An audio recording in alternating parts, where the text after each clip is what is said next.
One after waking up inside the body of his game character, he discovers he is engaged to his biggest rival, Cordelia Chase, who has also entered this fantasy world as his fiancée. Now, the two must work together to create a far better ending than the game. This journey begins by introducing the legendary, older classic game Legend of Heroes 2, which came out 10 years ago.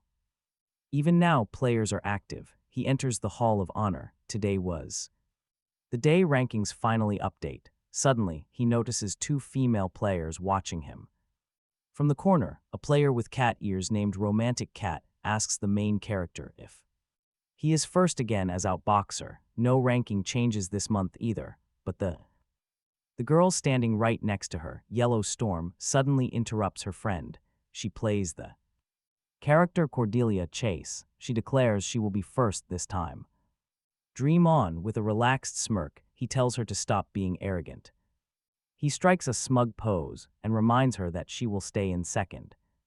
Yellow Storm, it has been 21 months straight, so it must be tough trying to catch up to him. She yells back that things will change, but he does not even care. He just keeps boasting until a system notification announces the new rankings. Outboxer, our main character, secures first place yet again for his 23rd month straight, while Yellow Storm lands in second once more for 22 straight months. Our main character, he smirks. She is completely furious, wondering if he is hacking or cheating.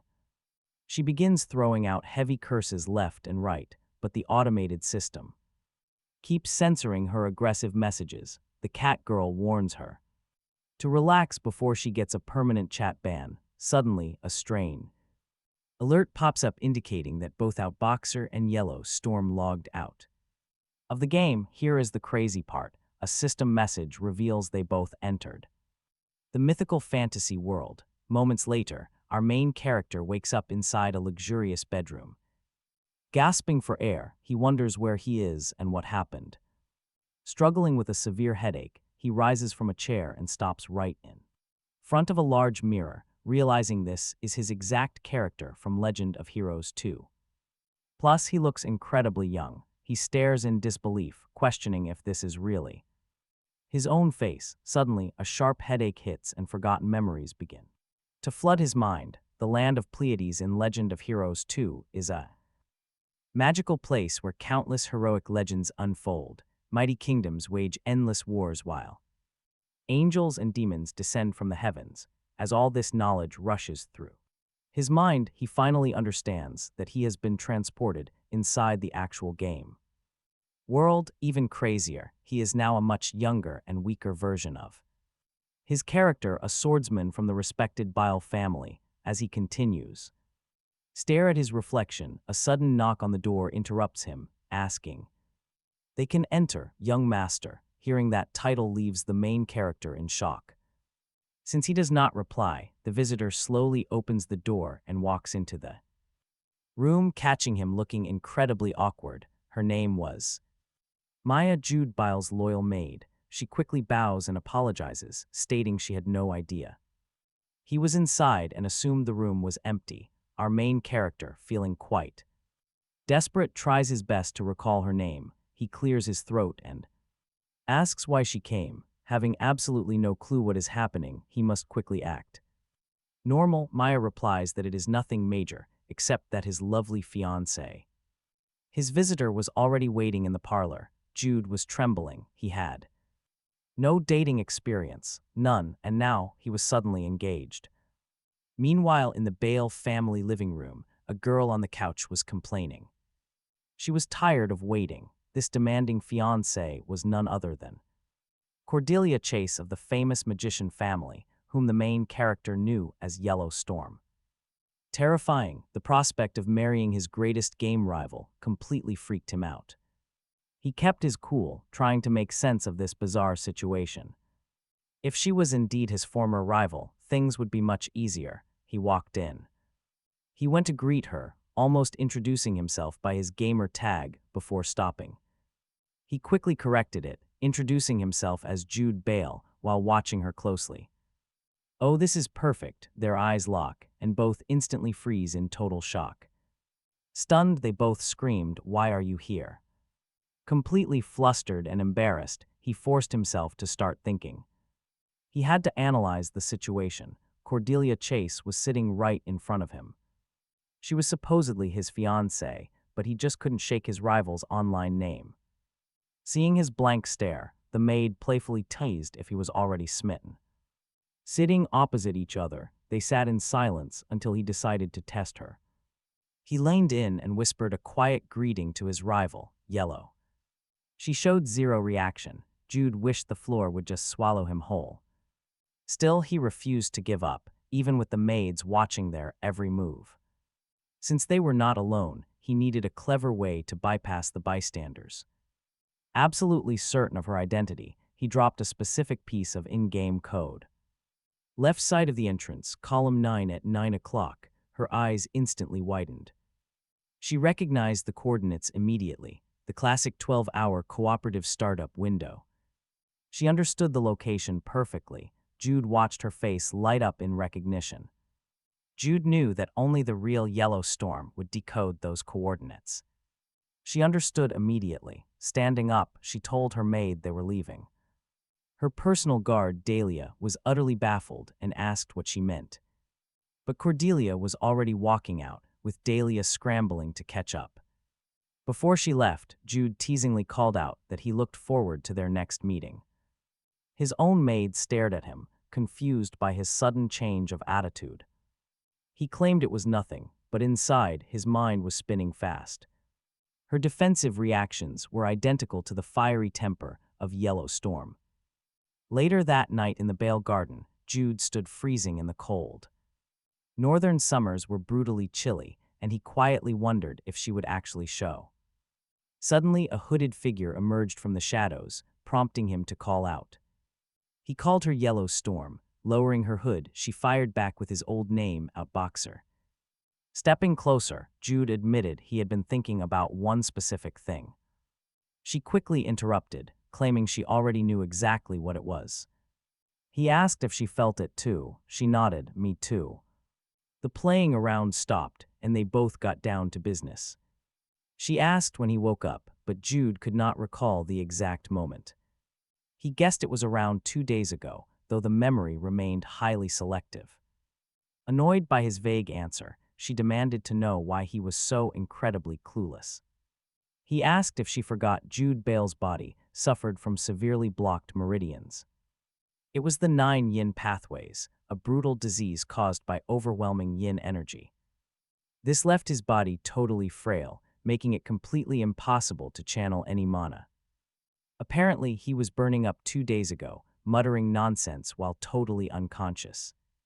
Cordelia realized that explained his confusion about exactly when he had woken up. "Hold on," she stopped him, her eyes narrowing as she asked if he was still sick. She had snuck out the very day he requested, risking absolutely everything to find him. Why hadn't he just come to her instead? She demanded to know. Jude sighed. With his blocked pathways, he could not even climb a fence. Then he frowned, asking her since when she had even been a woman. "Born this way, you psycho." Her outburst left him completely and utterly speechless. He simply could not believe that the famous gamer Yellow Storm was actually female. No details needed, she just laughed, mocking how weak he looked. Defending his manhood, Jude insisted his current frail state was just a temporary setback. Shifting the focus, Jude admitted there was a bigger reason he summoned her. When she questioned him, he explained that his father, Count Bale, was gone. The Count had taken his brothers and vassals out on a long expedition. With the mansion empty, their chances of getting caught were basically zero. But Cordelia caught on to something weird, asking how he witnessed them leaving. She looked at him closely, realizing they were experiencing the exact same thing. Waking up inside their old game characters felt incredibly real to both of them. At first it felt like playing, but slowly the lines started to blur. Jude realized his past life as Outboxer was melding with his current body. Their memories did not clash at all, which had happened to her too. Calling Duke Chase her father felt completely natural to her now. Reality, raw and undeniable, this was no longer a game. Jude felt a chill run down his spine as reality fully set in. If this world was real, there was absolutely no going back. She confirmed it, and honestly, of all the places to get stuck, it had to be this world. A world destined for absolute destruction by the coming grand summoning ritual. Surprisingly, Jude smiled, saying this setup actually was not too bad. Cordelia stared in disbelief, wondering how he could possibly laugh right now. He pointed out that they were playing characters with great potential, since he was a skilled warrior and she was a powerful mage. She laughed, realizing they would never have to fight over loot. For hardcore, dedicated gamers like them, that was the ultimate green flag. It had been 5 long years since she last partnered with anyone, making this a first. Jude teased her, calling it wild to wake up here and partner with her. A runner-up, he joked about her gaming history, instantly making her snap. He quickly backed away, arguing that survival required them to work together. She kept stomping toward him, aggressively demanding he repeat that to her face. Jude held up his hands, urging her to just calm down and listen. If this world is real, curing his blocked yin pathways is actually easier. They just need to find a powerful artifact brimming with pure yang energy. Pure power, that energy would clear the blockages in his body instantly. She agreed, but pointed out that no such rare items were nearby. Jude shakes his head. A highly useful item lies nearby in the Belkane Mountains. Cordelia carefully considers his words. A special item, but wait, she pauses. She suddenly screams out, "Are you talking about the sun's necklace? Are you crazy? That legendary necklace only drops from Lysagang. How can they defeat a mid-level boss?" "They are only level 1. Jude just smiles and says yes. He has a solution, a perfect one. She demands to know the details. After a brief pause, he casually asks her out on a date, a simple carriage ride. Wait, a romantic date is his actual solution. Yep, and the very next day, their carriage arrives. Elegant black horses pull them through a beautiful, scenic flower forest. Once they stop, the carriage door swings open for Jude and Cordelia. Stepping outside, she loudly comments on the beautiful weather, and he immediately agrees. They keep exchanging loud, overly sweet remarks about how perfect their little trip is. They have to look like a perfectly happy couple in front of their watching servants. With the maids observing from a distance, Jude points toward a nearby flower garden. He guides Cordelia over, and they both pick up the pace, walking quickly.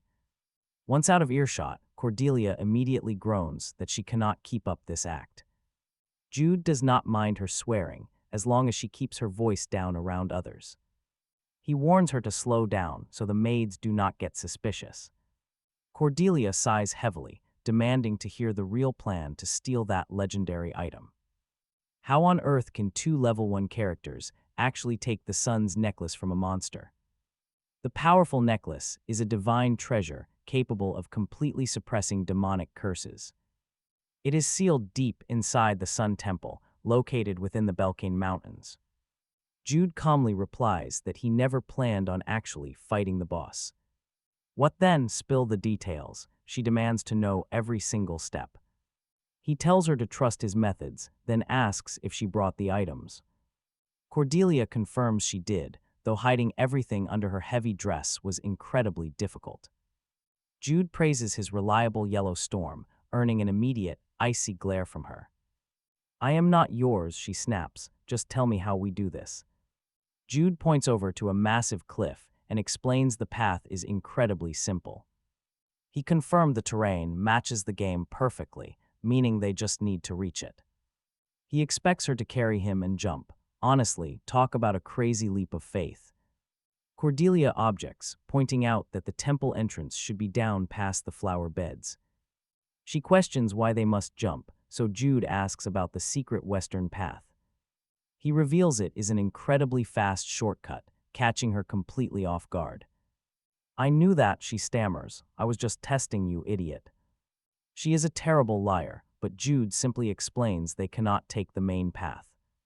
Their watching maids cannot use magic, making the steep descent far too dangerous for them. To prevent them from following, Jude proposes leaving behind a clever insurance policy. Curious, she asks what kind of safety measure he has in mind. He promises to tell her, but only if she swears not to hit him. I can mentally curse right, so go on, spill the plan. Jude leans in close to whisper the next step of their bold escape. He suggests exploiting the fact that they are currently engaged to fool the maids. Are you crazy? Absolutely not. She panics, completely refusing to go along with that. Jude calmly asks if she has a better option, reminding her they must act fast. Alamer's maids were starting to notice. Cordelia tried hard to think of an excuse. But she was never good at lying. Frustrated, she muttered a quick curse. Fine, she would do what he suggested. Jude thanked her, and then they held hands. The plan was officially on. Right then, Dolly and Mai spotted them. Heading toward the cliff, yelling out to ask what they were doing, Cordelia grabbed Jude and leaped right off. Now we definitely know who is running this relationship. She cast a wind spell for a safe landing. Her guard yelled for her to turn back, warning that the valley ahead was far too dangerous. Cordelia froze, completely speechless, but Jude urged her to speak up right now. No time to waste, so swallowing her pride, she screamed back, totally embarrassed. She yelled that she wanted to be alone with her man for a bit. He would not do anything improper because, well, he was supposedly a proper knight. They would return before dinner. Up top, Daria wondered when they had gotten close. Even so, she insisted she could not let her lady wander off.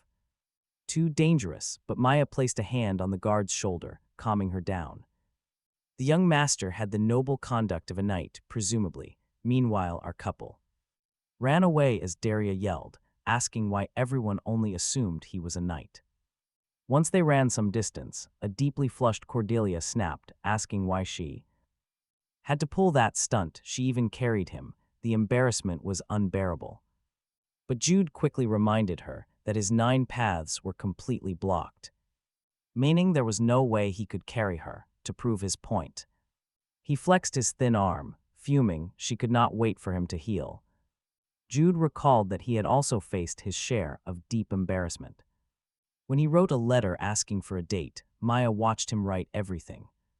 He noted it was not so bad, since she had to yell at them. After arguing over who had it worse, they walked for 10 minutes. Suddenly, Jude collapsed, pure exhaustion. He could not even walk a few minutes. Cordelia stared down at the guy who had just boasted about leading the way. Clearly, that was not happening, so she asked if he was okay.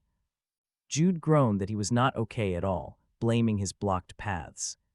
He truly was incredibly fragile. Right then, he shamelessly asked her to carry him right now. She flatly replied that it was perfectly fine. There was a grave right next to them where he could rest eternally. He retorted that he was not dying. Soon, Cordelia carried Jude on her back inside the dark cave, grumbling to ask if this was really the way. He looked like a literal corpse. Suddenly, a bright light lit up their eyes. Finally, they reached the temple of the sun god. In the game lore, Lasigan was sealed inside this sanctuary after a brutal fight against the Sun Paladins. Jude asked Cordelia if she felt anything. She recalled the game's dialogue, described entering this temple as feeling a deep, warm surge of divine power. Standing here in person, Cordelia was actually experiencing that incredible, comforting sensation. It felt as though her entire heart had been purified. Watching her, Jude could not help but admire her stunning smile. It was an impressive sight. Snapping back to reality, he wondered why his heart was suddenly racing. She turned, heading straight toward the chamber where the boss was waiting.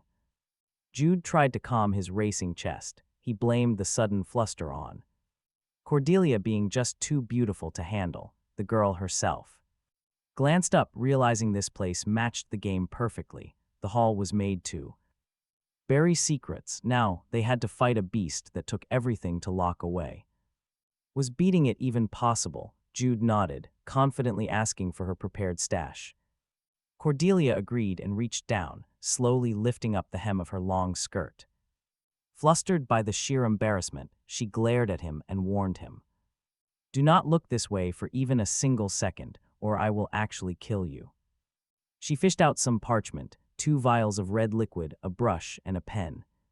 Jude was stunned by how much she had managed to hide under there. She snapped, telling him to stop being a jerk and show some proper gratitude. Honestly, he could never do this alone. Even brewing a basic potion was impossible. Looking pleased, Cordelia waved her hand for him to keep going. He murmured that her blessing upon a lowly guy like him was immeasurable. He then grabbed the brush, lightly dipping it into the powerful liquid. It was finally time to show off what he was truly capable of. He began painting a complex magic circle over the crimson Lysigan seal. Cordelia observed silently. It was the legendary magic circle of Velasting. This was the peak masterpiece of the Grand Barrier Master herself. She would become incredibly famous later in the Legend of Heroes story. But the danger was real. If they messed up, the demon would break free. Plus, they only had 3 minutes on the clock before everything collapsed. Yet its scaling power made it the ultimate tool for trapping monsters. Cordelia was utterly shocked. How did he memorize something so insanely complex? Jude pushed himself up from the cold floor, completing the final strokes. He turned to Cordelia, telling her it was finally her turn to act. Annoyed, she demanded to know what he meant, while Jude just sighed. He challenged her, asking if she even knew how to draw the formation. She barked back that she obviously knew, asking if he thought she was dumb. But she was totally bluffing. Jude explained his weak body could not trigger it. Since she was only level 1, activating the magic would be incredibly tough. So they would instead siphon the divine energy flowing directly through the seal of the sun god, Solari, to power the circle completely. This would let them summon the actual sealed form of Lysigan for a moment. Cordelia nodded, drawing a sharp blade since blood was required for activation. Slicing her fingertip, she let a single drop fall directly onto the pattern. Instantly, the ground flashed crimson as violent winds erupted through the hall. The temple shook violently. Jude checked on her and she nodded, breathless. She could feel the ambient mana growing incredibly thick and heavy around them. Scarlet shadows pooled in the air as Solari's ancient seal finally gave way. A massive, red-winged demon bound by heavy chains manifested right before them. This was indeed the ancient threat sealed away by the legendary Sun Paladins. Velasting's magic circle flared to life, successfully pinning Lysigan down. Yet facing the towering beast, Jude felt his breath leave his lungs. The suffocating pressure was overwhelming, and he quickly glanced toward Cordelia. To see if she was okay, Cordelia's eyes were sparkling with excitement. This was the exact demon she used to fight on her computer. Seeing it in person was unreal for her. Thrilled, she pointed at the demon's waist, telling Jude to grab the sun necklace, but Jude, terrified, argued that he could barely jump off a cliff. Wondering how insane this girl could get, still hyped, Cordelia promised to lend him her staff to hook it, urging him to take advantage while the beast was down.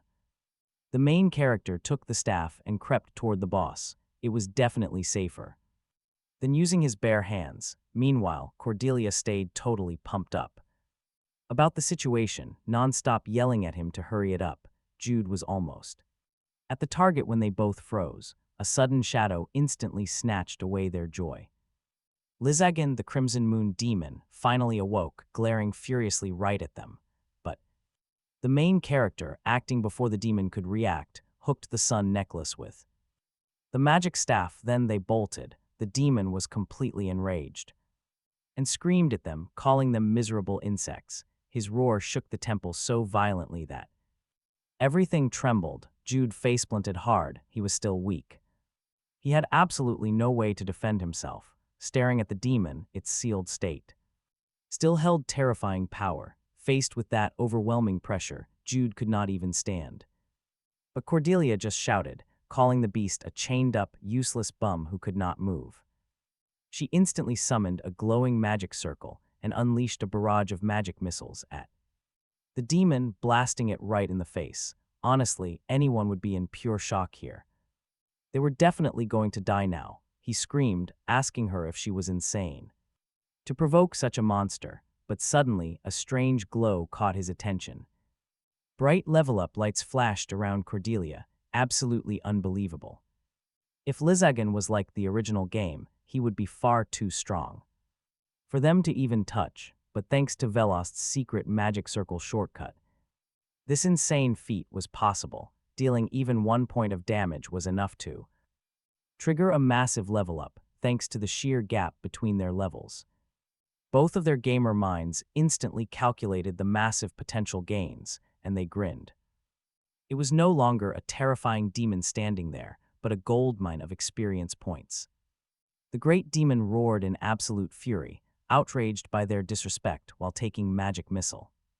After magic missile directly to the face, Cordelia simply refused to stop launching attacks at the helpless monster. A brilliant smile stayed on her face as she fired away. She was totally thrilled. They originally planned to run, but things had turned out much better than expected. Jude was thoroughly impressed. She hit every target except the magical shackles binding the beast. This girl had insane accuracy. The enraged demon screamed, calling them weaklings and demanding to know how they dared disrespect his supreme presence. Jude finally pushed himself up off the dirt and yelled back, telling the demon to shut up because he wanted some experience too. A mere target shouldn't talk, it should just take hits. Clutching the sun necklace tightly, he began chanting the spell to shatter his blocked pathways, invoking the ancient power of the sun god Solari. His body surged with energy, but even after clearing the blockage, he still could not cast spells like Cordelia. His only option to join the fight was to use the heavy necklace as a weapon. Approaching the giant demon, he glanced sideways and chucked the necklace. It dealt exactly 1 damage. Lizagan was absolutely fuming. This entire situation was just too humiliating. Right then, the two stare at the demon, realizing only 1 minute remains before Vayle's magic circle fades. Easy levels, this is their absolute best shot at it. Cordelia fires magic. Jude chucks his necklace. He hurls it at Lizagan until the trapped demon finally speaks out. He vows to memorize their faces and make them suffer immense pain once he breaks free. Too late, another magic missile strikes him right mid-sentence. A magic missile strikes his face, making him scream that he will kill them. Time is up. Lizagan gets dragged straight back into his seal. He swears to find them again, but Jude and Cordelia just thank him. They tell him it was super fun and promise to meet again soon. The seal slams shut. Silence returns to the ancient temple. She calls him absolutely crazy, though in truth she is much worse. Following their one-sided victory, Jude leans his weight onto her shoulders. He tells her it is time to go, earning a sharp glare from her. She asks if he wants a slap, but he just begs to lean on her. His legs are shaking too violently for him to even take a step. Cordelia sighs, saying this is still better than carrying him on her back. Grounded, both of them face immediate punishment for their escape. They are grounded for 10 days, leaving Jude to think in his bed. He reflects on his training, realizing how exhausting 10 simple laps were. Looking at the necklace, he notes his physical condition is improving. The sun accessory is helping, considering he could barely walk before. Seriously though, if this game world is real, survival is their only priority. They need to endure the Legend of Heroes 2, Finale, and Armageddon. But surviving angels and demons requires more than a weak body. A frail runner and a 1-star mage simply will not cut it. No matter the rush, they must build a rock-solid foundation first. He cannot do this alone, meaning Cordelia is absolutely essential here. He lies awake, knowing their 10-day grounding wraps up very soon. In 3 days, he must begin preparing and establish contact with Cordelia. Bad vibe. Cordelia suddenly shivers, wondering what is happening. She gets a terrible feeling that Jude is plotting something devious. A knock sounds at her door, and she bids her visitor enter. It is her bodyguard, Dahlia, delivering a love letter from Jude. Cordelia questions why her guard looks so incredibly pleased by this. Dahlia calls it fantastic news, noting Cordelia has been stress-eating lately. She assumed the dessert binge was due to missing her handsome fiancé. In reality, she just finally has the cash to satisfy her massive sweet tooth. Dahlia then apologizes for getting upset during their last outing together. She wanted to protect her lady, but ended up just causing worry. But now she sees Cordelia has found a trustworthy partner in Jude. She mentions that the maid Maya taught her a very valuable lesson. A romance book she displayed featured this exact heartwarming trope. Cordelia grumpily wonders what the maid said before taking Jude's letter. She decides it is best to read it quickly and burn the evidence. Opening the letter, she read a confession to Cordelia, the girl he truly loved. She cringed. She clutched the paper tightly, wondering what on earth this ridiculous note was. While her guard assumed she was madly in love, Cordelia knew there was a hidden motive. Maybe the text contained a secret message, readable only by taking the first letter of each line. She quickly scanned the page, and the hidden information immediately caught her attention. It was an intriguing message, but oddly enough, only the very end was written in Korean. It specified Varuna Temple's confessional 2 days later at 1400 hours. Varuna was the god of the hidden veil, a guardian deity who ruled over secrets. These temples were scattered all over the continent, not just within their kingdom's borders. Inside, people could safely confess anything, from minor personal issues to heavy state secrets. It was an impeccable confessional, making it the perfect spot.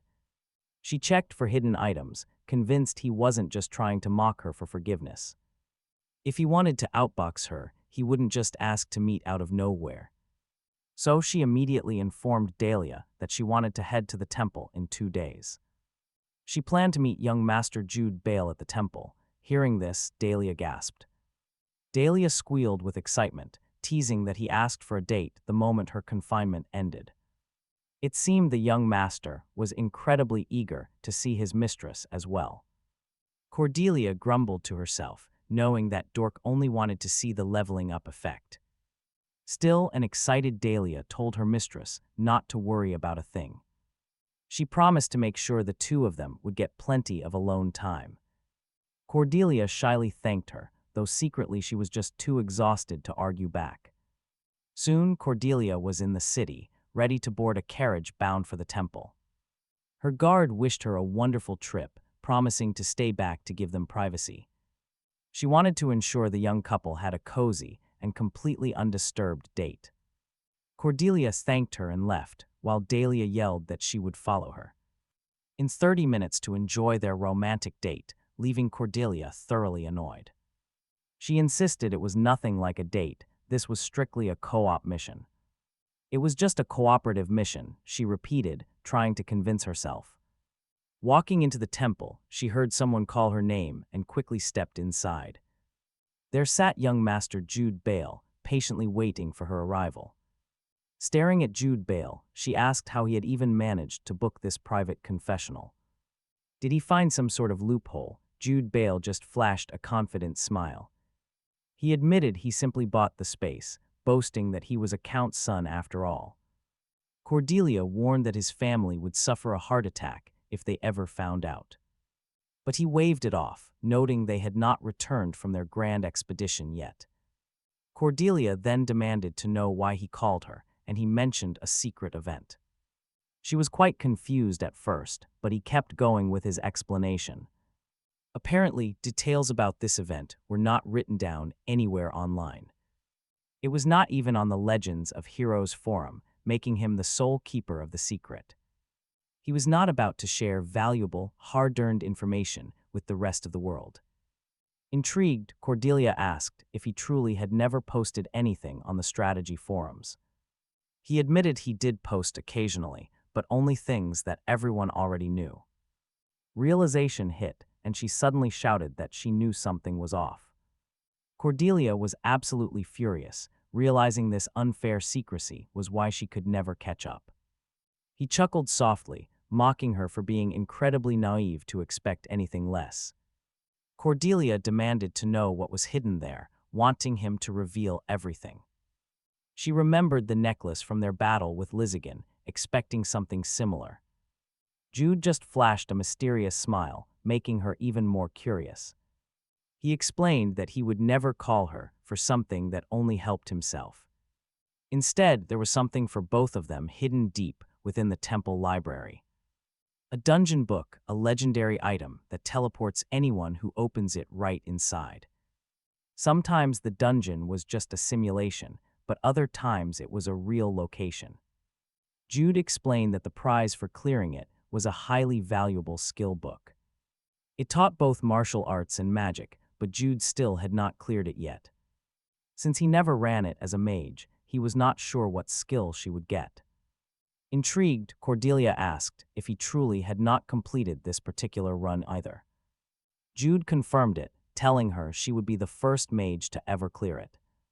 Cordelia grinned with pure excitement at the thought of making history. That title brought a brilliant sparkle to her eyes. Eager to get started, she immediately asked him where the book was located. Cordelia was completely hyped up, and Jude simply pointed to the side. He revealed that he had already grabbed the book before she even arrived. It was right next to her, leaving her impressed by his incredible efficiency. Classic Outboxer, always one step ahead. They agreed to head in, but Cordelia kept her guard up inside the temple. A strange light caught her eye, and the book began to glow intensely. The blinding magical light filled the room, pulling them both inside the book world. Cordelia groaned in pain, complaining that the sudden teleportation made her head hurt. The intense magic left her nauseous, prompting Jude to ask if she was okay. Not okay, she snapped that she was dying here, annoyed by his calm state. Seeing him completely unaffected only made her madder, so Jude offered a back pat. After a brief moment, her dizziness cleared, and they looked around their surroundings. They were standing inside Varuna's temple, which looked exactly like the actual game. Jude pointed out that since this was just a simulation, dying only meant getting kicked out. Honestly, dying without actual death sounds pretty nice, but Cordelia was not having it. She proudly declared herself the second best player on the server, aiming to clear it first try. She snapped at him to stop saying such incredibly discouraging things right now. Besides, pain is still pain. If she got hit, it would hurt.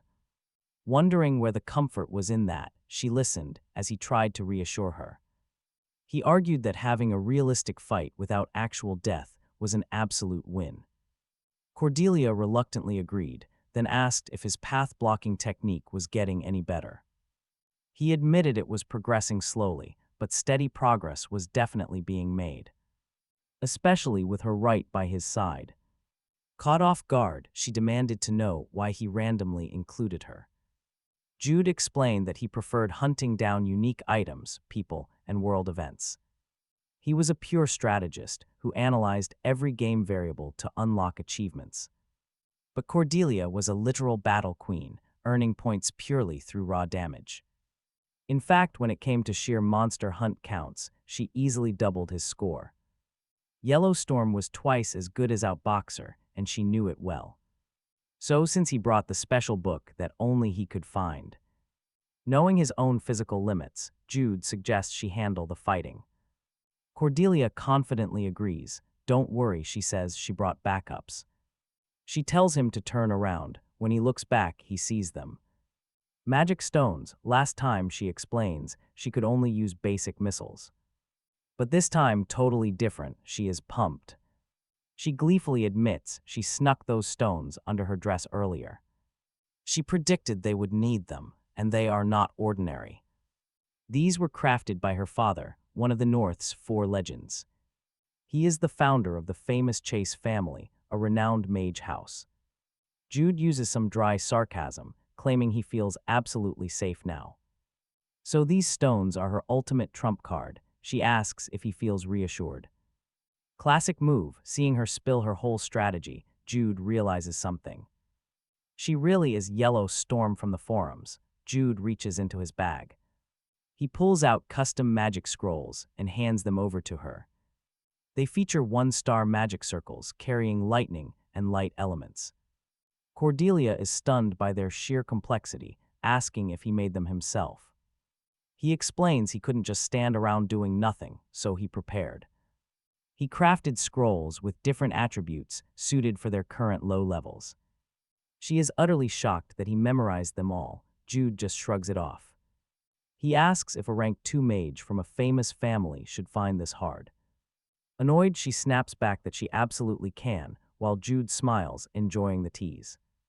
He asks her to charge them up, since right now they are just paper. But before channeling her mana, Cordelia gets suspicious of his play. She asks if he really expects a fragile mage to lead the charge. He reminds her that his blocked mana pathways prevent him from casting. Annoyed, she demands to know if he broke his healing sun necklace already. Jude assures her healing takes time, pulling out mana potions to calm her. He also presents some light defensive armor he packed just for her. It turns out he planned to use her as a power source all along. But she rejects the armor for being too heavy, preferring her own dress. As they step inside the dark dungeon, Jude asks if she is nervous. This is her first real combat encounter, but she is surprisingly calm. Instead, she is determined to become the very first mage to conquer this dungeon.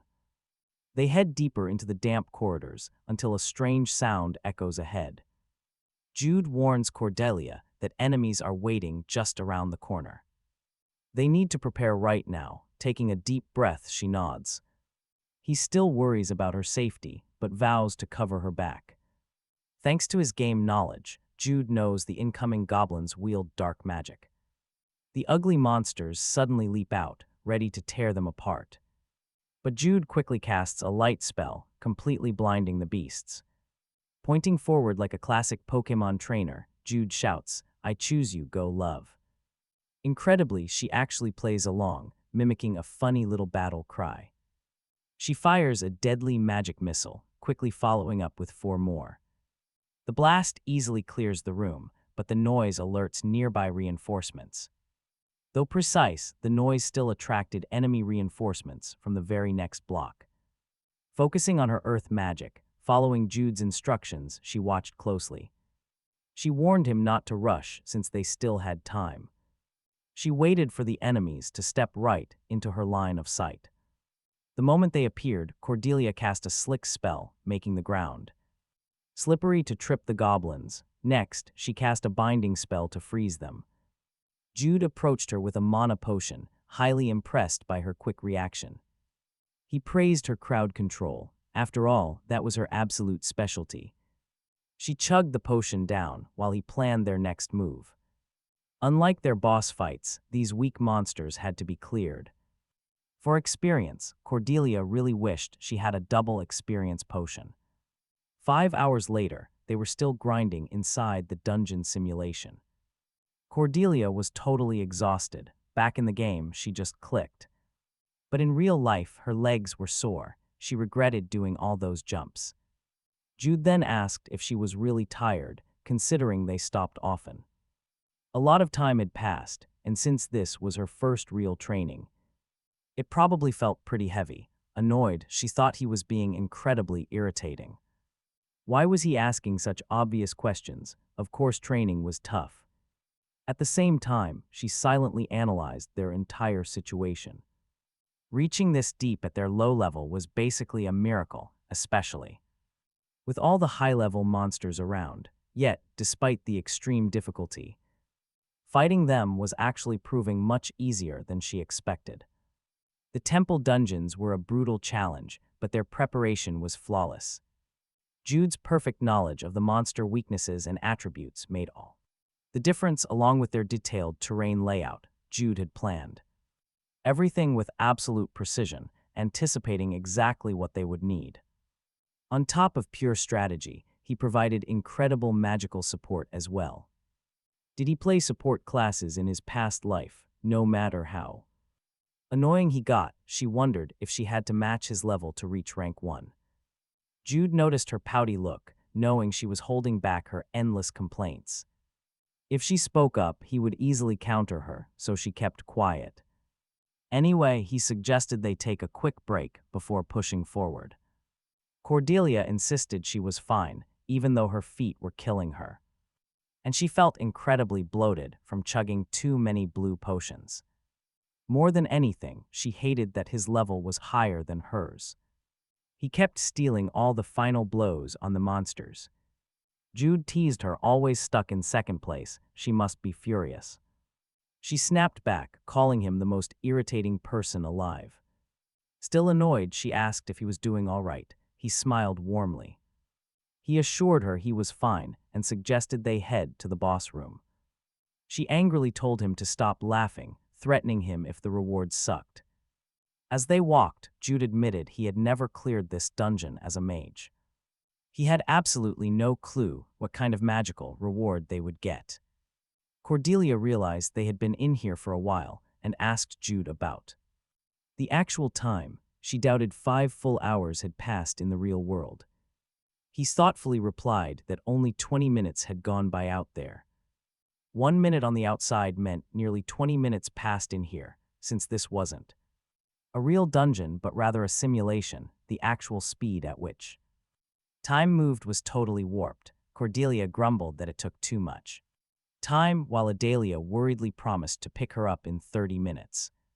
Cordelia asked if they would be all right, but Jude just looked up as if seeing something, telling her not to worry. Right ahead of them stood a massive iron gate, clearly holding back some terrifying monster. She took it in and, with a sigh, admitted she could not believe the boss lay right behind it.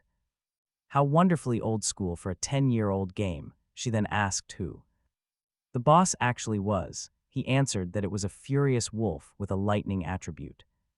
Since they fought endless waves of goblins, she naturally expected a giant goblin. Instead, it was an angry wolf. That meant a completely different element was next. Jude Bile clapped his hands together with a totally fake smile. Mocking her, he called her the typical antisocial gamer Yellowstorm. After teasing her, he warned that this wolf possessed insane speed alongside lightning. They really had to stay on the move. Jude quickly reached over and grabbed his bag. Opening it to reveal he had one last card to play, Cordelia watched with complete indifference. And asked what it was. He instructed her to strictly focus on dodging until his signal. Confused, she immediately protested, asking if he was trying to steal another kill. Growing annoyed, she vividly recalled their last battle. While she was busy trapping the goblins, Jude swept in and exterminated every single one. Putting him a level ahead of her, he clarified that against a major boss, he could never afford to play around when survival was not guaranteed. Furious, she barked, "I knew it. You were definitely kill-stealing those goblins on purpose." Quieting down, she worriedly asked if this beast differed from a normal enraged wolf, since he wanted her to wait. He crouched down, rummaging through his pack while listening to her. Then he pulled out several magic scrolls and simply said, "Not exactly." Holding a mysterious pouch, he explained he had some essential preparations to make. Now here is where the fight begins. They finally step inside. Ahead of them stood the dungeon boss, a massive enraged wolf. It looked terrifying, boasting greenish fur and glowing lightning symbols on its forehead. The sheer pressure of this level 17 monster was overwhelming. Ready for blood, the beast locked its golden eyes entirely on Jude. It had chosen its target. Cordelia smirked and remarked that it was looking at him, teasing that one puppy recognized another. Jude told her to cut it out. Suddenly, the wolf tensed up and sprinted forward. The fight was on. Cordelia shouted to get ready as it closed in. Meanwhile, Jude analyzed the beast's trajectory. The monster charged with incredible velocity, appearing right before them. Both dodged the lightning-fast swipe. Leaping to opposite sides, Jude shouted her name, giving the cue to trap the beast. Cordelia smiled, knowing exactly how these wolves move. They were simple-minded creatures that only charged in straight lines. She cast her spell, unleashing 2 powerful magical restraints. Dual prison, magic chains instantly bound the wolf, leaving it completely immobilized. Moving fast, Jude casts another spell before the beast can even react. It is a slick puddle that keeps the enraged wolf from standing up. Its speed is their main concern, but the monster's pattern is highly predictable. If Cordelia can just lock down those legs, finishing it off will be easy. But even with her items, the massive level gap means the hold will not last long. The clock is ticking, and any delay will put them at a major disadvantage. The giant wolf is already breaking free. Cordelia signals Jude, urging him to hurry up and finish his setup. Jude grips his scrolls and shouts that his real plan starts right now. With one swift gesture, lightning strikes, crackling bolts rain down. A direct hit, but Cordelia, she is absolutely furious. Why did he tell her to hold back while he unleashes everything? Why lightning? Suddenly, Jude screams a warning across the room. The giant wolf has broken free and is charging straight for her. It recognizes her as the main threat that needs to be eliminated first. But she dodges out of the way, letting the beast crash past her. Boom, it hits the wall. Cordelia stares in total confusion. He is landing direct hits, so why is the beast completely unharmed? A nagging feeling of dread starts to settle deep in her gut.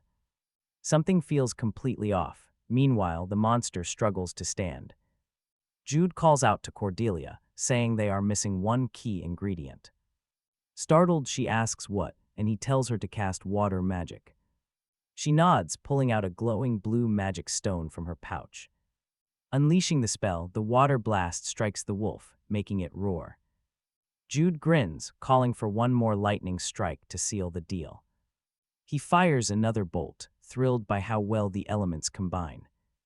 They just need to keep up this brutal rhythm a little bit longer. Cordelia watches him, thoroughly annoyed by how much fun he is having. Not satisfied yet, Jude launches another crackling bolt of lightning. The magic barrage keeps hammering the wolf, but Cordelia feels a chill. She swears she can hear a literal thunder song in her head. What is that sound, and why does it feel so ominous? As the chaotic battle rages on, blinding flashes of lightning illuminate everything. Why thunder? She keeps asking herself that exact question. Then a memory of their earlier conversation flashes through her mind. Before entering this hall, Jude mentioned his own lightning powers and speed. Wait, a sudden realization hits her, leaving her completely speechless. Wait, attacking a lightning-imbued beast with actual lightning. Insane. Spinning around, she screams at Jude to get him to stop. Before she can finish, a terrifying, monstrous roar shakes the entire hall. Looking closely, she realizes the terrible mistake they have just made. Attacking a lightning beast with electrical strikes only makes it stronger. Every single spark of Jude's magic is just acting as pure fuel. The furious wolf begins absorbing all the raw energy Jude just threw. It absorbs every single spark, supercharging its power to terrifying levels. The boss powers up, growing even stronger. An excited Jude snaps. His fingers shouting bingo because the wolf is fully awakened. Cordelia. Furious screams, "You bastard, did you seriously prepare a plan to make the boss stronger?" The main character explains that defeating an awakened wolf is the secret condition to earn that rank B skill book. Even more annoyed, she snaps. "You should have said something earlier, you jerk." Jude just smiles, saying it would lose all the fun if he told her. Cordelia glares angrily. Realizing he is being way too honest, he hands her more magic circles, urging her to help defeat this beast and grab that rank B skill book. Furious, she forcefully snatches the circles from his hand. She tears the scroll right in front of him, leaving him speechless. She strikes a sassy pose, while the boss behind her takes the spell thrown at him. Next, she looks at Jude with a cold, silent stare. "I will kill you." The wolf, recovering from the blast, gets back up. Jude promises next time he will tell her. Cordelia fires back that she hates him. Jude sighs, "All right, but right now they are kind of screwed, so she can scold him later," he warns her. Here it comes. The wolf charges towards them at full speed while they brace themselves for impact. The furious wolf and similar wolf type monsters share a common trait: immense leg strength and a straight, predictable attack pattern that launches them forward like a bullet. But since the trajectory is incredibly simple, anyone can dodge it with the right timing. Regardless of level, if a player has good control, this beast is easy. But Cordelia and Jude forgot that playing a game is totally different from doing this in real life. Let's see if they survive this chaotic mess. The wolf leaps towards the wall, using it to shift direction. Jude screams at Cordelia to dodge. She barely escapes. Concerned Cordelia, shocked, analyzes the situation. The beast just redirected its charge using the stone pillars. This has to be a brand new combat pattern.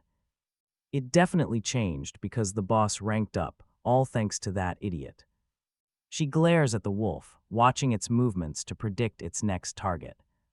Which pillar will it choose now? She tries to track the attack with her eyes, but dodging without taking any damage seems nearly impossible. While she stays completely focused, Jude suddenly stumbles and falls. Almost all of his scrolls scatter around. Cordelia looks at him in complete shock, wondering what went wrong. Did his yin paths block up again? Why now of all times? The hungry wolf immediately senses this opening and launches itself toward the defenseless boy. This is an opportunity it absolutely cannot miss. Cordelia quickly fires magical arrows at the beast while yelling for Jude to be careful, but as soon as her spells close in, a magical barrier shields the wolf, deflecting every single hit. She watches in absolute horror. The monster has completely nullified her magic, now glowing with a fierce green aura and crackling with lightning. It charges directly at the defenseless main character on the cold ground. Cordelia desperately racks her brain, trying to find a way out of this. Sudden memories of all their shared adventures flash before her. She recalled their bond, all those tough battles fought side by side. Jude was annoying. Still, she really did not want to lose him. No hope, no way to stop it. Desperate, she screamed Jude's name. Suddenly, the beast howled in pain. She froze, completely confused. She had no idea what happened. The monster rolled in agony. It clawed desperately at its nose. A vile stench hit her. She gagged, asking Jude about that stench. Did he crap himself? No way, you crazy fool, Jude yelled. Dogs have amazing senses. An awakened fury wolf must have an even more sensitive nose. Absolutely no way the monster could handle this foul odor. Jude held a special odor bomb he crafted by fusing items together. He proudly explained that even with maximum goblin farming, they could never level up enough to defeat a fury wolf with normal attacks. So he prepared a dirty little trick to neutralize the beast. After all, this is reality, not a video game where they are restricted. He believed a true gamer saves their ultimate trump card for the very end. Cordelia was instantly pissed since she used her trump card at the beginning. But her anger quickly faded when she saw just how pathetic he looked. He was also gagging on the terrible stench of his own stinky weapon. Still pale, he gasped out that a cheap tactic is still a winning tactic. At his core, Jude was an antisocial gamer who only cared about results. Cordelia stared at him in quiet admiration and found herself fully agreeing. She was just like him. Winning is winning, no matter the dirty methods. Now they just had to finish it. The wolf was struggling to even walk through that stench. Smiling, Cordelia grabbed a glowing green magic stone.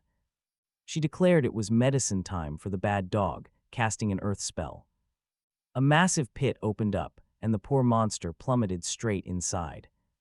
She kept casting, digging the hole deeper. Jude stared at her and teased her about looking like a Pokémon Dugtrio. Annoyed, she snapped back. He was so embarrassing. She warned him to stop cracking stupid jokes. Feeling incredibly hyped up, they both grabbed a bunch of explosive magic scrolls. They chucked them down the pit, where Jude quickly shielded Cordelia from the blast. She realized she was so flustered that she had completely forgotten something major. Dandia was only a simulation, meaning there was no real danger here. She had worried about him for nothing, since dying just meant getting kicked out. Just then, a bright magic notification materialized directly in front of them. It announced they had successfully earned the rare Wolf Slayer title. Cordelia gasped in surprise, while Jude noted the classic gaming mechanics at play. Then another prompt appeared with great news for the duo. All of their core attributes had permanently increased by 1 point. Cordelia asked if he heard that chime, and Jude compared it to a phone. She laughed, admitting she never expected to earn a title this early. Jude watched her cheer, feeling a deep sense of relief wash over him. It meant she would totally forget he triggered that enraged wolf without warning. Quietly backing away, he silently agreed she was totally right. Jude suggests grabbing their rewards. Cordelia immediately grabs her staff and casts a slippery spell, sending Jude crashing face first into the dirt. Just classic. She glares, "Promise me you will always warn me before waking up bosses." No exceptions, Jude frantically nods and promises to always give her a heads up. He dusts himself off. In his head, he knows he cannot admit the truth. He fell on purpose just to draw the giant wolf's aggression away from her. And it worked. Suddenly, they notice 2 glowing skill books floating above them. Waiting to be claimed, they reach out and the magical books fly down. Cordelia hugs hers tightly, a massive, happy smile spreading across her face. She absolutely loves this part. Unboxing rare loot is always so thrilling. The pure anticipation is unmatched. Jude nods, opening his own footwork technique. It is called the 36 Heavenly Steps. Cordelia gasps in surprise. That technique sounds exactly like the legendary 12 Divine Lightning Steps. His absolute favorite move back in the game. Jude is seriously impressed. How did she know? That was classified information, requiring a very hidden skill. He explains that the 12 Divine Lightning Steps are actually the final forms of this footwork. It starts with the basic 36 Celestial Steps. Next is 24 Storm Steps, then the 12 Divine Lightning Steps. And the absolute pinnacle is the elusive 9 Heavenly Concealment Steps. Supposedly, you can vanish from the heavens themselves, but even after 10 years. Jude never managed to unlock it. Cordelia quickly cuts off his nerdy rant. She is too excited to open her own book, hoping for something unique. Jude smiles warmly at her enthusiasm. She opens it, and there it is. A powerful B-rank fire magic spell. Cordelia practically jumps up with joy. She absolutely loves it. Clutching the book, she sweetly thanks her partner. She is incredibly hyped. Tired but happy, Jude sits down to take a break. They are both completely exhausted. Heading back will have to wait a bit. Cordelia mentions his son Necklace is doing wonders. A few days ago, Jude would have collapsed. Smiling, he boasts that it works perfectly because a very special girl helped him get it. She tells him to stop being so sappy. Cordelia notes that both of their blocked magic pathways are finally healing, and they have both officially crossed level 10. So she suggests it is time for the next big step, the next step. They both speak in perfect unison, the demonic hand invasion event. Jude sarcastically remarks that only a true gaming addict would know that. She immediately retorts that he stole her line, in their favorite RPG. She snaps back that he stole her line, in Legend of Heroes 2. Each character has a custom scenario, with world-ending threats constantly looming. But the one route that truly proved how sadistic the game developers could be was Cordelia's main storyline. Her journey officially begins when she sets out on a journey to join a friendly gathering of 12 children from the northern clans. For context, Jude's own story does not even begin until 6 months later. Her tutorial is located at a massive archives mansion, a peaceful place to learn the game. But the moment you leave those safe walls, brutal danger awaits. They used secret player events on the day of the massive gathering. The whole event instantly plunged into absolute, terrifying chaos. These demon worshippers were known as the Demon Hand. They're peaceful. Gathering ended in blood, with children kidnapped or brainwashed. They were from the 12 clans, but Cordelia managed to escape. Though she lost her guards, who were like family, and her friends. She was thrust into a living hell, forced onto the run. She had to rebuild from nothing in some remote corner. This was a mandatory story quest that players could never skip, no matter what. Gamers used to post on forums about how brutal her path was. Some mentioned trying Cordelia out, loving how fragile she felt. Others talked about the sheer difficulty of her emotional storyline. But here is the catch: they only had half a month left. Before the Demon Hand struck the gathering, according to the game, Cordelia was the sole survivor, but he refused to let her suffer. He vowed to change her tragic fate. Cordelia agreed completely, knowing that following the game's plot only led to total ruin. "We need a new happy ending," she said, by stopping them first. Jude Bile agreed. They absolutely needed the help of the 12 northern clans, as they couldn't afford to lose such powerful allies in this war. Besides, he was fiercely determined to protect her loyal guard. Dahlia, he wouldn't allow her to die just to keep Cordelia safe. Even with her Earth memories, Cordelia still held her game memories close. She remembered spending hours playing Legends of Heroes 2 and growing. With the characters, to her, Dahlia was like a real sister. These memories felt like a horrible prophecy of losing her family. Jude Bile understood her pain. He knew the burden of this future weighed on her more than anyone else in this world. To him, she was still the fierce yellow storm, but above all, she was simply Cordelia, a girl he wanted to protect. She broke his train of thought, pointing out that in the game, Jude never even attended this event due to blocked pathways. But things were different now. He was growing incredibly fast. With the sun necklace, a blushing Cordelia made a quiet suggestion. Since he was feeling much better, she asked if he would accompany her. Would he attend the meeting of the 12 northern clans with her? He was completely surprised, as this scenario never existed in the game. But rewriting this exact part of the story was his entire goal. He had rushed his treatment specifically to stand by her side. With a warm smile, he told her there was absolutely nothing to worry about.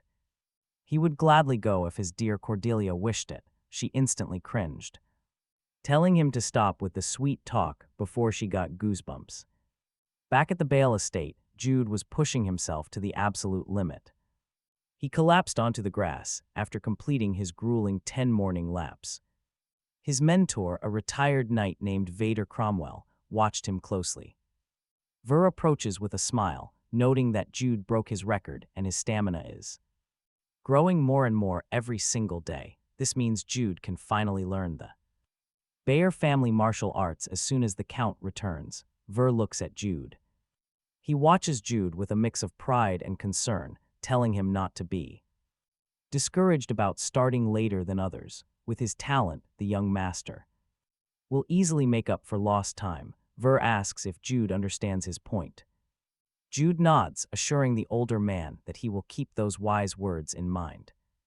Ver watches him, recalling how the young master once lived in constant frustration. Due to his 9 blocked yin pathways, who could have predicted he would grow this rapidly every single day? This is truly a miraculous blessing for the Bayer family. The loyal knight even holds back tears, wishing the Count would hurry home to see his son's strong face immediately. Jude secretly grins, thrilled that he possesses such insane martial arts genius. A late start is barely an obstacle.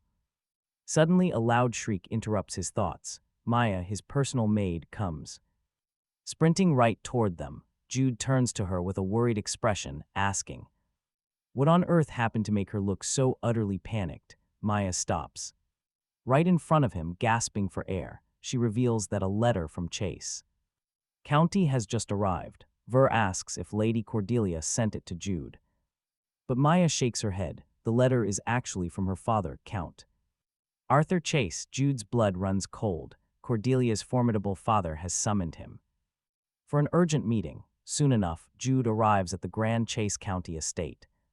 Staring at the majestic gates, talk about an intense, high-stakes meeting.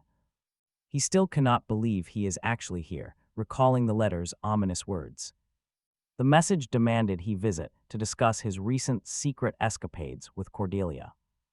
Just thinking about it makes his heart race so fast he feels completely dizzy.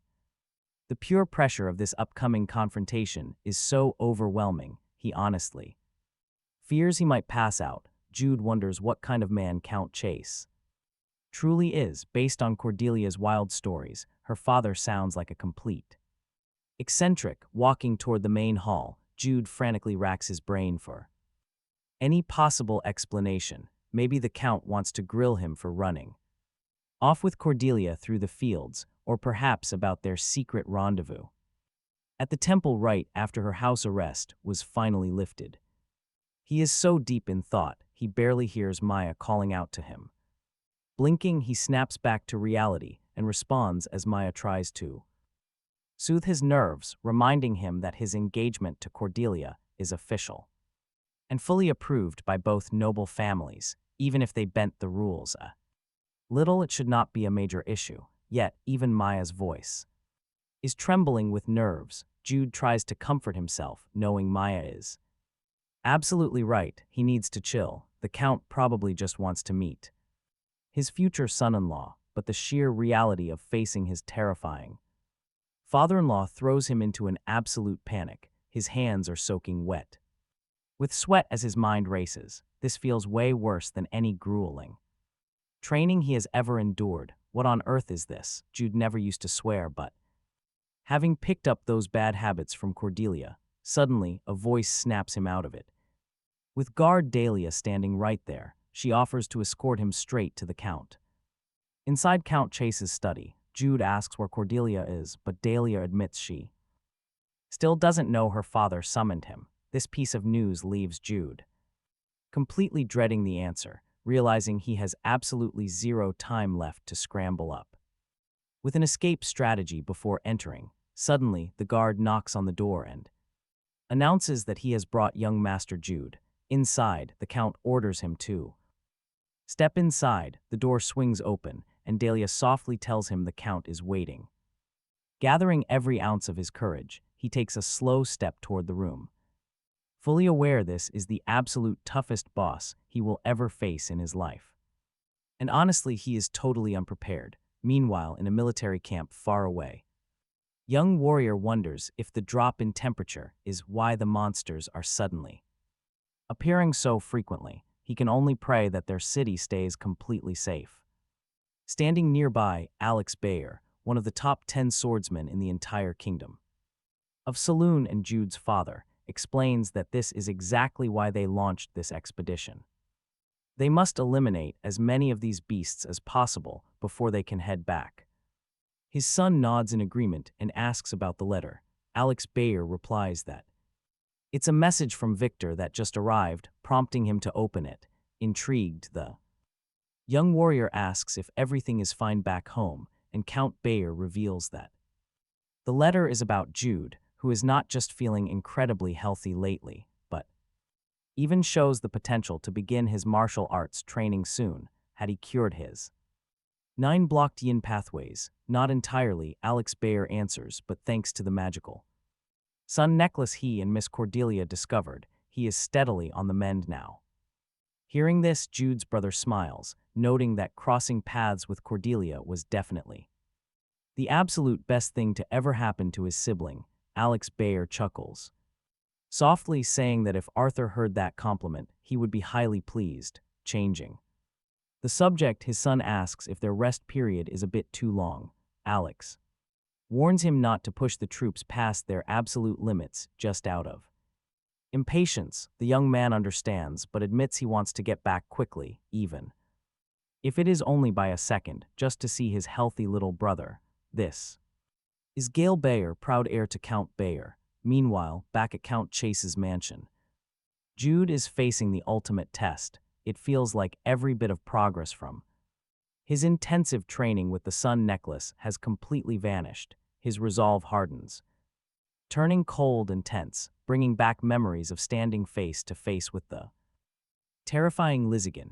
Arthur Chase, alongside Count Bayer, belongs to the powerful Northern Lords, who form the legendary Crimson Storm. He stands as one of the elite mages in the entire kingdom of Saloon, and his brilliant daughter is Yellowstorm herself. Under the game's original timeline, Cordelia's father would have absolutely zero reason to ever meet Jude, who grew up frail from his 9 blocked yin pathways, causing them to slowly drift apart. Plus, with Cordelia vanishing during the social gathering, their engagement was destined to be completely cancelled. In reality, Jude quietly sips his tea, reflecting on yet another major detour from the original plot.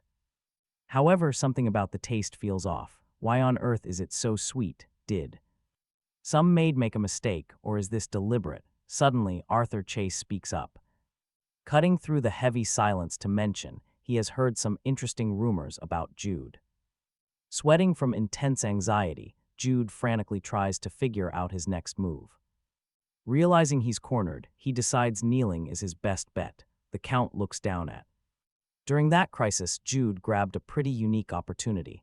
The young man, finally understanding what Arthur meant, replied yes. He said he was lucky to get the sun necklace, handing it to his father-in-law. Arthur gently took the necklace, his eyes carefully assessing the brilliant jewel, the religious order's greatest treasure, a relic. This is a unique opportunity, Arthur stated. Just by holding the necklace, he could feel a continuous, extreme yang energy strongly radiating from it. Jude, still quite uncertain about Arthur's intentions, wondered if the Count was just interested in the necklace, calling him here for it. Arthur commented that since this item radiated so much yang energy, everything else felt completely useless. Jude felt quite confused, but Arthur continued, explaining he brought him here to give him a gift. Then he placed a small box on the table, noting it was not the main focus, but could definitely help. Jude thanked his future father-in-law and slowly opened the box.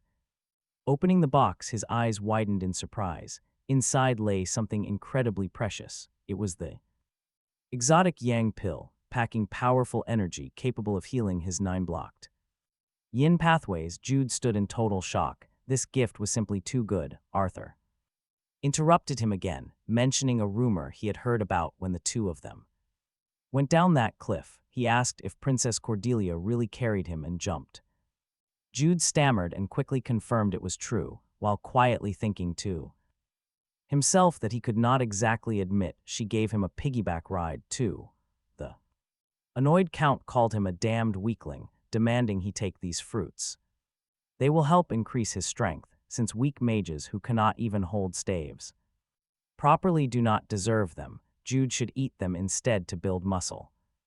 Jude thanked him again. Seriously, that is not just a father-in-law, that is a real dad. Soon after receiving the box of fruits, Jude looked at them carefully. Upon opening the container, he found 2 grape-like fruits designed to help increase the muscular strength of whoever consumed them. Jude was in absolute shock again. They really were rare strength fruits, an item players could not find in the early game, yet the generous Count was handing them over. Meanwhile, Arthur noted that the extreme yang pill and the strength fruit tasted pretty bitter, so he advised washing them down with tea. Jude suddenly realized the true reason for the incredibly sweet tea Arthur had served him earlier. Meanwhile, elsewhere in the mansion, Cordelia woke up inside her room, stretching lazily on her bed. She mumbled that she slept way too much, yet still felt exhausted, wondering why she felt even more tired the more she slept. Back inside the grand hall, Jude continued to ponder Arthur's actions, receiving a rare yang pill and a strength fruit without the Count once bragging about it. Was Arthur actually a decent guy? Jude stared at him, quietly concluding that maybe the Count genuinely liked him. Arthur, sitting relaxed in his chair, suddenly noticed something and questioned why Jude was still wearing that ring. He looked down at his hand, explaining that the ring was a precious gift the Count had given him previously. For that reason, he wore it everywhere. Now, the real reason Jude and Cordelia were dating was because Count Bale and Count Chase were lifelong friends. They had promised and prearranged a marriage, since this union was set without their actual consent. They shared a pretty strange dynamic. Jude figured that since they had a strange relationship, but our hero figured since they were together as nobles, they had to pretend to like each other. That was why he was still wearing his ring. Count Arthur coldly demanded he throw it away. Jude, growing visibly nervous, asked Count Chase what this was all about. The Count replied that his future son-in-law was the only one still wearing it. Jude, lost in thought, realized he had actually never seen Cordelia wearing her ring, so he confirmed that he was indeed the only one wearing it. Arthur explained that she claimed her ring was accidentally lost, but with a casual shrug, the Count added it was fine since he would have new ones made for both of them, so Jude did not need to worry and could just throw his away. Jude knew she probably threw hers out instead of losing it. Why the hell would she marry someone like Outboxer? He imagined her yelling, and he was completely right. Jude, still pondering, figured the Count would annul their marriage. He had worried for absolutely nothing, but now he knew Arthur just could not be honest about his feelings. Talk about a perfect match. It is definitely like father, like daughter. As Jude finally prepared to leave, the Count brought up the social gathering. He had heard that Jude would be joining Cordelia at the big event. Jude respectfully replied yes, calling him father-in-law. Count was clearly startled to hear that title. After clearing his throat, the Count admitted he was not sure Jude could handle such a long journey with his frail body, saying he needed more stamina to travel that far. Jude, absolutely thrilled, whispered to himself that it had to be the stamina fruit. He was certain. Sure enough, Chase handed over the legendary fruit. The cheerful young man thanked his father-in-law. After a while, the Count declared that was all and dismissed him. Jude received several incredibly valuable gifts from him, saying yes, he would be going now. Father-in-law, the main character, left, feeling completely loaded with treasures and refreshed. But suddenly Cordelia called out desperately. He noted she had finally arrived. She got highly frustrated by his calm face, asking him what time he got here and why he did not say he was coming. Trying to calm her down, he replied it was a sudden summons, so he had no time to say anything, adding that nothing big happened. Why would her father call him if everything was fine? She insisted, looking deeply worried. Jude noticed the maids were eavesdropping on them, so he quickly changed the subject. Jude mentioned he had toured the mansion and found the garden absolutely gorgeous. She, now annoyed, demanded to know what the hell he was talking about. Jude smiled and said that if she was willing, they could take a walk in the garden. As they strolled through the garden, Cordelia questioned what he was up to. Why did Count Chase give him those items? Jude replied he told him to get stronger and be able to carry her. Cordelia scrunched up her face in pure disgust, saying no. Thank you very much, since she could walk on her own feet. Jude noted that Count Chase knew all about their escape in the flower field, using the word carry. She grumbled that he should have just said that from the very beginning, having worried for nothing. Jude reflected on how similar the father and daughter really were, especially how they both made faces whenever they got displeased. Walking down the stairs, Jude complains he was forced to overeat amid nagging comments. There was a problem here, a problem there. Honestly, his stomach might explode. Cordelia smirks. She tells him he finally knows how she felt in the dungeon. You know, back when she chugged all those mana potions. Then she pauses. She notices a change. The dark circles under his eyes have completely vanished. This means his 9 blocked yin paths are healing. Jude is totally stunned. He is shocked she even noticed. She is actually pretty observant, he realizes. Suddenly, he notices something too. She is standing way too close to him. Quickly changing the subject, he notes Count Bale should return in 10 days. Cordelia nods. This means she must prepare for her father's upcoming test mission. After all, passing is mandatory for anyone wanting to leave Boone's territory. This is crucial to start Jude's main story in Legend of Heroes 2. Players mostly ignored Jude Bile due to his slow start and physical penalty. As the game's story progressed, very few chose him despite his late-game power. Sure, his late-game skills are strong, but the early levels are brutal. Cordelia was also unpopular. She had a tragic background and super difficult gameplay. Both characters had deep lore, but early struggles turned casual players away. They were just too hard to play, but Jude was the worst. The main reason players avoided him, his initial character settings were infuriating. His biggest obstacle was the 9 blocked yin paths, a massive debuff. This terrible condition could only be cured naturally after months of gameplay progress. You also needed to find the rare sunflower fish to complete his recovery. This major breakthrough only happened after half a year of active playing time. What could you actually do with him during those first 6 months? Not much, you basically just watch leaves fall outside while staying in bed. Jude would also randomly faint while trying to control his weak, fragile body. Walking for over 10 minutes left him out of breath. It was ridiculous. He literally found creative ways to pass out from the slightest physical effort. At first, Jude was just a sickly background character who suffered constantly. Who would ever want to play a character like that? Nobody, honestly. The main character totally gets why Jude was so hated by gamers. Jude eventually awakens incredible protagonist-tier talents, but the start is sheer hell. Plus, Jude knows that curing those 9 blocked paths is just step 1. He is completely locked to his territory without finishing his father's trial. This is the second major hurdle that made Jude so incredibly unpopular. He must prove to Count Bale that his severe illness is cured. This quest is called the Father's Trial. It is absolutely essential. Jude must train intensely to meet his father's ridiculously high physical standards. These brutal physical requirements are far above anything a normal human can do. Players had to stay stuck in the mansion, training for 2 months.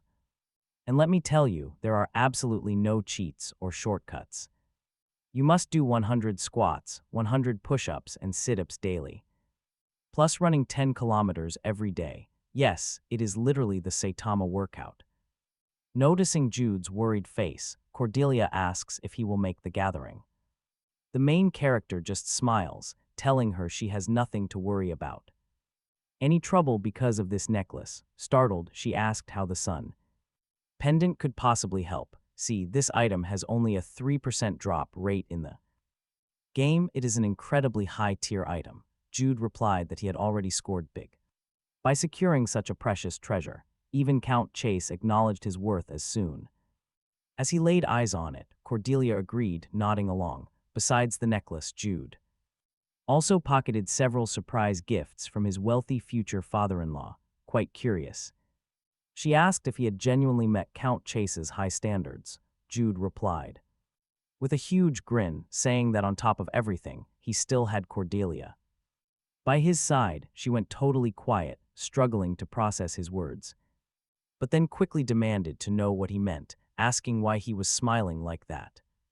She shouted at him repeatedly, but he just ignored her. Meanwhile, Maya and Dahlia whispered about how close the two seemed. They must love each other deeply. It was truly heartwarming. A week later, a maid knocked on Miss Cordelia's door to check if she was awake. Cordelia opened it, replying that yes, she was just reading, and asked what was wrong.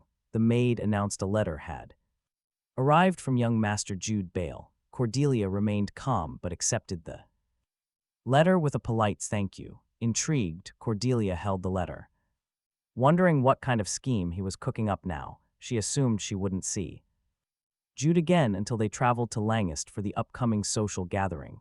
She then opened the envelope, and the very first line read, "To my beloved Cordelia, whom I miss dearly." Reading those words, Cordelia immediately started cussing him out from the very start. She decided to skip all the sweet fluff and get straight to what actually mattered. The letter stated that Count Bale would return from his long expedition soon. She was supposed to relay Jude's message to Count Bale during their next meeting, quite confused by this request, she realized.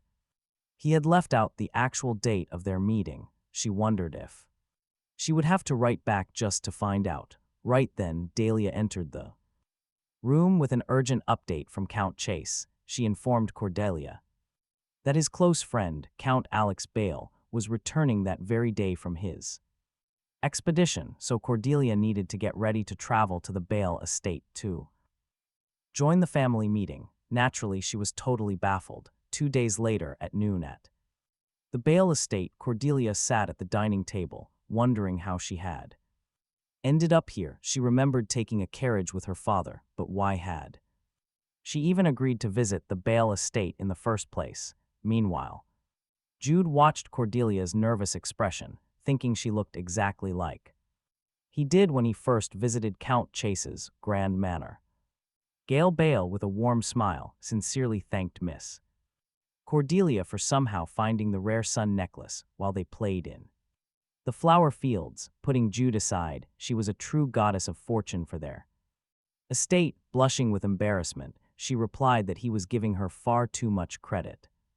Fumbling to find the right words to address his older brother, she called him brother-in-law. With her head spinning, Cordelia worried that by the end of this lunch she might actually throw up. Meanwhile, Jude's brother noticed her discomfort and smiled, thinking how incredibly lucky Jude was. Count Bale then addressed Cordelia, saying he heard from Jude that she wanted to ask.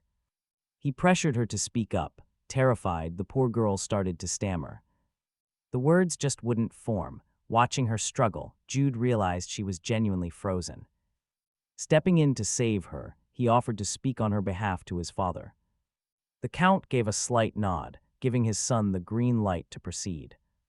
Jude declared his wish to attend the upcoming grand social gathering with Cordelia. Count Bale pointed out that this major event would take place in Langust. Gale chimed in, confirming he had actually attended that commercial city years ago. As a noble youth, Jude also held the right to join the gathering. It was specifically meant for underage members of the 12 northern clans. Count Bale agreed that as a son of their household, attendance was customary. But there was a catch. He doubted his fragile son could handle it. For someone who had never properly swung a sword, traveling outside was highly dangerous. Jude lightly kicked Cordelia under the table, urging her to seize the moment. He had set the perfect stage for her to deliver her rehearsed lines. Panicking, she leaned in and quietly whispered if he was sure about this. He just flashed a sly grin and quietly whispered back, maybe. Meanwhile, Count Bale reminded them of their proud heritage of warrior strength. He would only allow Jude to leave if he could defend himself. Suddenly, Cordelia blurted out in panic, "Father-in-law, please wait. I truly want to accompany young Master Jude on this journey." She instantly wanted the ground to swallow her whole from pure embarrassment. Count Bale noticed her sheer desperation, but remained deeply concerned. Jude had been bedridden for years, making a long journey highly unrealistic. Count Chase interrupted, teasing his old friend about his incredibly stubborn nature. He shifted the focus to the mysterious necklace the kids had recovered. The sun necklace was a sacred relic of the ancient sun god. It once belonged to Garius, one of the most legendary holy paladins. You cannot possibly believe your son found such a treasure by pure luck. Sure, Jude has a long way to go to build his strength. But the boy has already proven his sharp wits and exceptional capability. Count Bale glared at Count Chase, sighing that such high praise would only spoil the kids. It made him look like some cruel obstacle blocking his own son's growth. Count Chase just smirked, because that was exactly his point. Sensing a chance, Cordelia begged Count Bale, promising she would only go with Jude. Her father joined in, wearing a stern face to apply maximum pressure. He asked Count Bale if he would truly deny the sweet girl's heartfelt plea. Feeling cornered by both sides, the warrior count finally began to cave. Fine, he muttered, if she was that determined, he would allow it. He mentioned hearing from Knight Victor that Jude's body was finally ready for training. So why not begin learning the family martial arts this very afternoon? Both Jude and Cordelia gasped, completely blindsided by the sudden proposal. Smiling warmly, Count Bale warned that his training regime was absolute hell. Jude stared in disbelief, unable to process this sudden turn of events. This unique training scenario had never once occurred in the original game. It had to be a hidden bonus reward for changing the timeline. Walking together through the palace gardens, Jude thoughtfully admits that he originally expected this event to be a total hassle, but knowing his dad will train him, his eyes gleam with absolute determination. Cordelia watches him. Reflecting on his words, she is certain he is genuinely happy that Count Bale is personally going to teach him, but she can also see his clear excitement to experience a scenario that never actually happened in the game. Jude jokingly teases that if he fails to survive this training, she will go to Langus alone. So she playfully wishes him luck, completing the main scenario entirely by himself. But then she snaps, warning him that if he fails, she will personally end him.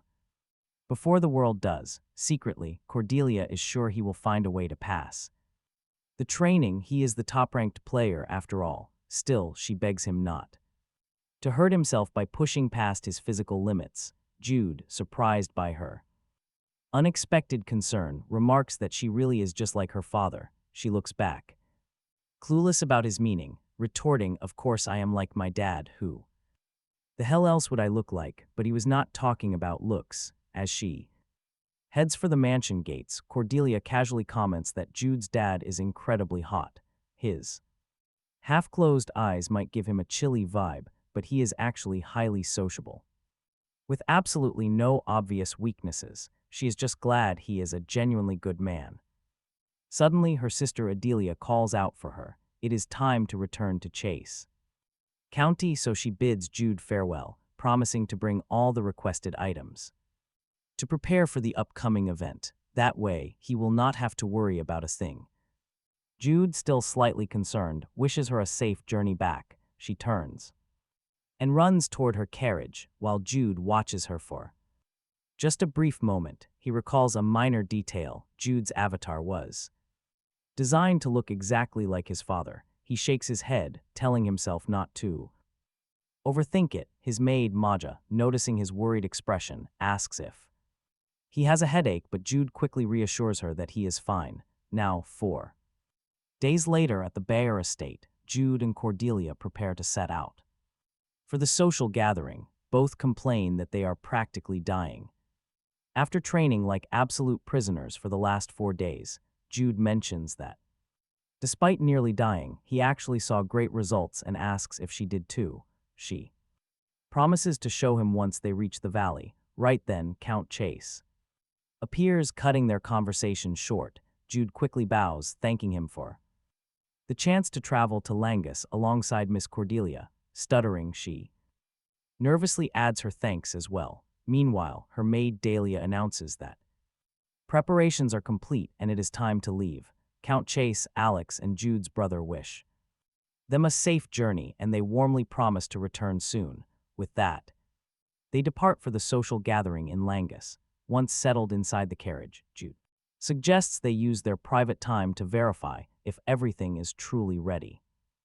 He asks if she brought the requested materials, and Cordelia confirms that she successfully hid all of them inside her bag and dress. She hands him the magic medicine and the towel he requested, wondering if he really intends to draw magic circles on the inside of them, warning him that the carriage is shaking too much. She cautions that he might get carsick, but Jude replies that he will draw them only when they stop, telling her she has absolutely nothing to worry about.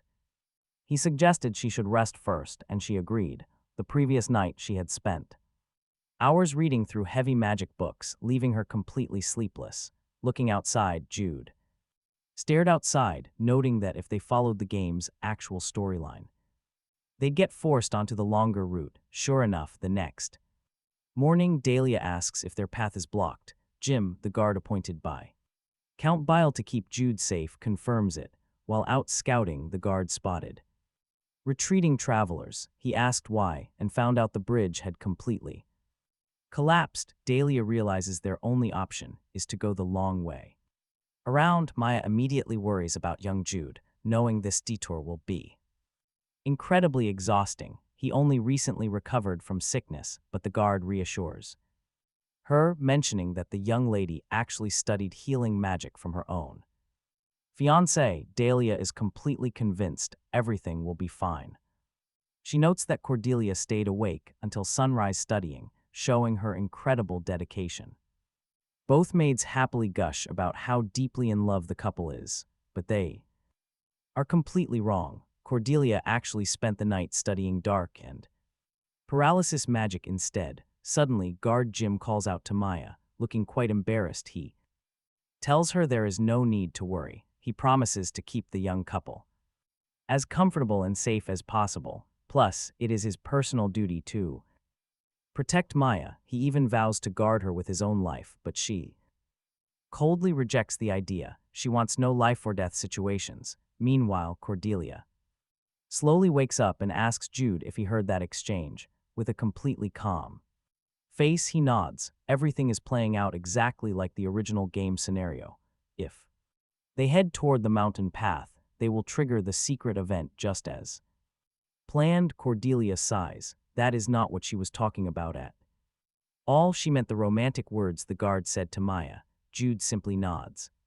Without any real reaction, Cordelia gets super excited, pointing out that in the game this conversation never happened. Back then, only a generic message appeared about their chosen detour path. She is super excited, hoping for some real romance. But Jude coldly points out, it sounds more like a classic death flag. They need to be careful. She glares at his total lack of romance, wishing she had a close female friend around before deciding to let it go. She then asks what snack he is chewing on, pointing at the bag sitting next to him. He explains he is chewing on the medicine her father provided, and the pouch contains a massive stash of gold from him too. Her eyes widen as she demands they split the cash 50-50, but Jude Bile refuses, arguing his father-in-law gave it to him directly. Cordelia screams in fury that her father only handed it over so Jude could buy her delicious meals, demanding a fair share. Later that night, while the rest of the camp sleeps, Cordelia and Jude Bile quietly slip away into the dark forest. He admits he is glad they escaped without getting caught. She whispers back that her hands are shaking from sheer excitement. She then asks him to point out the exact direction of the valley where their secret event triggers. Jude confidently points forward, confirming it is right. Ahead, after trekking through the woods, they finally reach a stunning, hidden waterfall locked behind massive boulders. This is the secret event Cordelia Chase discovers. Her plan to slip away and take the mountain path happens late at night. She sneaks out of camp, tackling these rough mountain roads for the first time. Sleeping in the wild is rough, especially with so much pressure on her mind. Soon she has to meet the heirs of 12 noble families, carrying a heavy weight. Being the youngest daughter of the prestigious Chase family is no easy task. To clear her head, Cordelia slips away to a nearby stream to wash up. Splashing cold water on her face, she notices something beautiful away from everyone else. The moon glows so intensely tonight, it completely blocks out the stars. Captivated by the view, Cordelia starts to sing, her voice echoing softly. A strange, glowing creature suddenly materializes right before her eyes. Drawn in by her sweet melody, the mystical being drifts closer to her. The whole scene feels like a fairy tale, making her question reality. It looks like a simple fan service moment, but the reward is actually crucial. This quest is highly valued by players. Now, back to our main duo. Jude points out that only Cordelia can trigger this unique event. He cannot assist her with this one. Unsurprisingly, she is not thrilled at all. She flat out refuses, but Jude Bile reminds her she has no choice. The prize at the end is just too good for her to ignore. He asks if she is really going to walk away, and she immediately says no. She wants every power-up she can get, Relieved, Jude jokes about his preparations. He spent hours drawing magic circles in a bumpy carriage just for this moment. Dealing with motion sickness was no joke. Cordelia sighs and rubs her temples. Fine, she grumbles, she will do it, so he needs to stop nagging her. But she has one condition: Jude has to wear his swimsuit too. Jude immediately rejects the idea. He is absolutely not putting that on. It is not even his event, so why should he suffer? Cordelia argues that since they are partners, they should share the embarrassment. He complains that he does not even own a swimsuit here. She smirks and pulls out a matching swimsuit she packed just for him. It looks exactly like the in-game item. Jude tells her to chill out. He threatens to just hide in the bushes, but Cordelia is not having it. She worked too hard getting him that rare sun necklace, so now it is payback. Giving him a sad look, she explains how embarrassing it is to go alone. She does not want to be the only one standing around half naked. Jude stares at her, completely defeated by her guilt trip. He cannot say no. He gives in and agrees to wear it, making her instantaneously cheer up. Since they are around the same height, the sizing should be just right. But as she looks closer, she notices his lips are turning blue. Jude admits he is shivering. His body runs cold due to his condition. The blockage of his 9-yin pathways makes him highly sensitive to the chill. She frowns with concern, asking if he is genuinely freezing right now. He nods, realizing the night air is indeed getting a bit too cold. They should finish this fast. He reaches out for his designated outfit. Unexpectedly, Cordelia pulls them away and hides the clothes behind her back. She tells him to forget about it. He does not have to dress up. Changed her mind out of nowhere. Cordelia, looking pretty embarrassed, claims she did not want him catching a cold. She had zero intention of letting some weakling get sick. Just because she did not want to stand there embarrassed alone, she furiously tossed the clothes to the ground, grumbling about bringing them for absolutely nothing, and why on earth would anyone take a bath in this freezing weather anyway? Listening to her ranting, Jude had to admit she made a valid point. Neither of them wanted to end up sick, so he told Cordelia to just get on with it already. After some quiet minutes hiding behind a tree, Jude asked if she was ready. Cordelia called back to wait because she was still putting on her bikini, threatening to kill him if he dared turn around right now. After a short wait, Jude turned anyway and asked once more if she was ready to go. He started talking about their plan, but he was left completely speechless. Cordelia stood wrapped in a single towel at the edge of the stream while staring timidly back at him, and honestly, who could even blame him? Always knew she was incredibly beautiful, but seeing her up close in this exact moment, he found her absolutely stunning. She nervously asked what he was staring at. While making a face that was honestly beyond words, Jude instantly snapped back to reality, stammering that it was nothing. She announced she was stepping into the chilly water right now and told him to hide in the bushes. Jude quickly agreed. As soon as her feet hit the stream, she shivered violently from the freezing cold. Jude wondered what could possibly be going through her mind, choosing to bathe in a freezing stream in the dead of winter. Hidden safely behind his tree, Jude urged her to start singing. Already before they both literally froze to death, Cordelia prepared to belt out the game theme, but her mind went blank on which track played during this event. Panicking, she assumed it had to be something her character already knew, so Jude should recognize it. Immediately, she remembered some vague detail about the moon. Yes, a song all about the moon. Cordelia was getting desperate. With the actual event song completely forgotten, she decided to sing the absolute first moon-related melody that popped into her head. Jude stared at her in complete shock. Seriously, why on earth was she singing Twinkle Twinkle Little Star? He hissed at her to stop. She needed to perform the official game theme, not some baby song. Cordelia whispered back that she forgot the tune, only recalling it was about the moon or some star. Besides, there was no pausing in real life since this was not a game.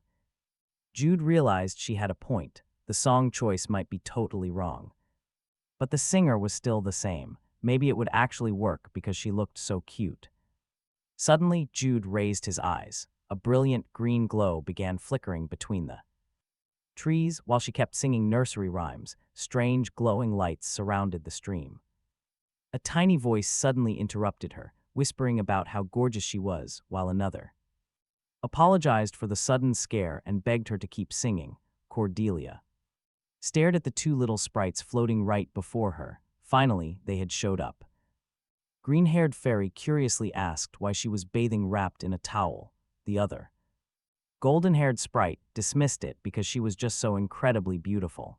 The fairies gushed over her, happily tangling themselves inside her long hair. One noted how being beautiful was the coolest thing, and her friend agreed that pretty things were simply superior. The absolute best, the green-haired fairy, still snuggled in her locks, begged her to keep on singing, asking if they could all join in. Jude watched this entire cute scene unfold from his hiding spot. Honestly, it was happening exactly like in the game.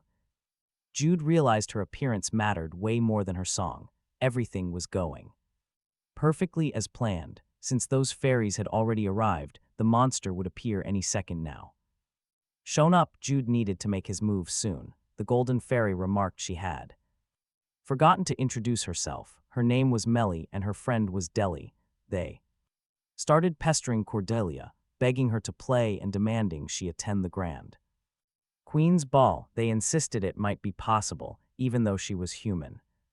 Cordelia could only think how chaotic and selfish they were, but also incredibly adorable. Suddenly, Jude sensed something approaching. He leaped right out of hiding, screaming for her to get out of the water this instant. She did not understand. The bicorn had not shown up yet, but Jude shouted that it was coming from a different spot entirely. The beast was actually waiting underwater.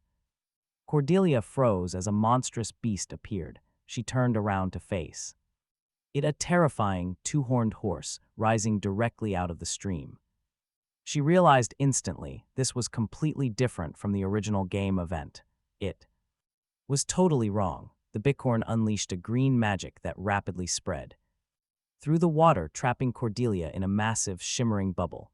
Jude ran toward her. It was the beast's telekinesis power. She struggled to escape the hold, but her entire body was completely paralyzed. The monster was trying to kidnap her. Jude screamed at her to break out of there quickly. She was lifted onto the beast's back. Completely defenseless, she watched as the creature prepared to bolt. Jude shouted that the monster was taking her, and she grumbled in response, calling him an idiot. The two-horned beast looked at her with a bizarre stare. Cordelia could only wonder what on earth was happening. She desperately needed to escape, but with her limited mana, breaking through the beast's mental grip was completely impossible, so she had only one option left. Stealing her resolve, she suddenly did something insane.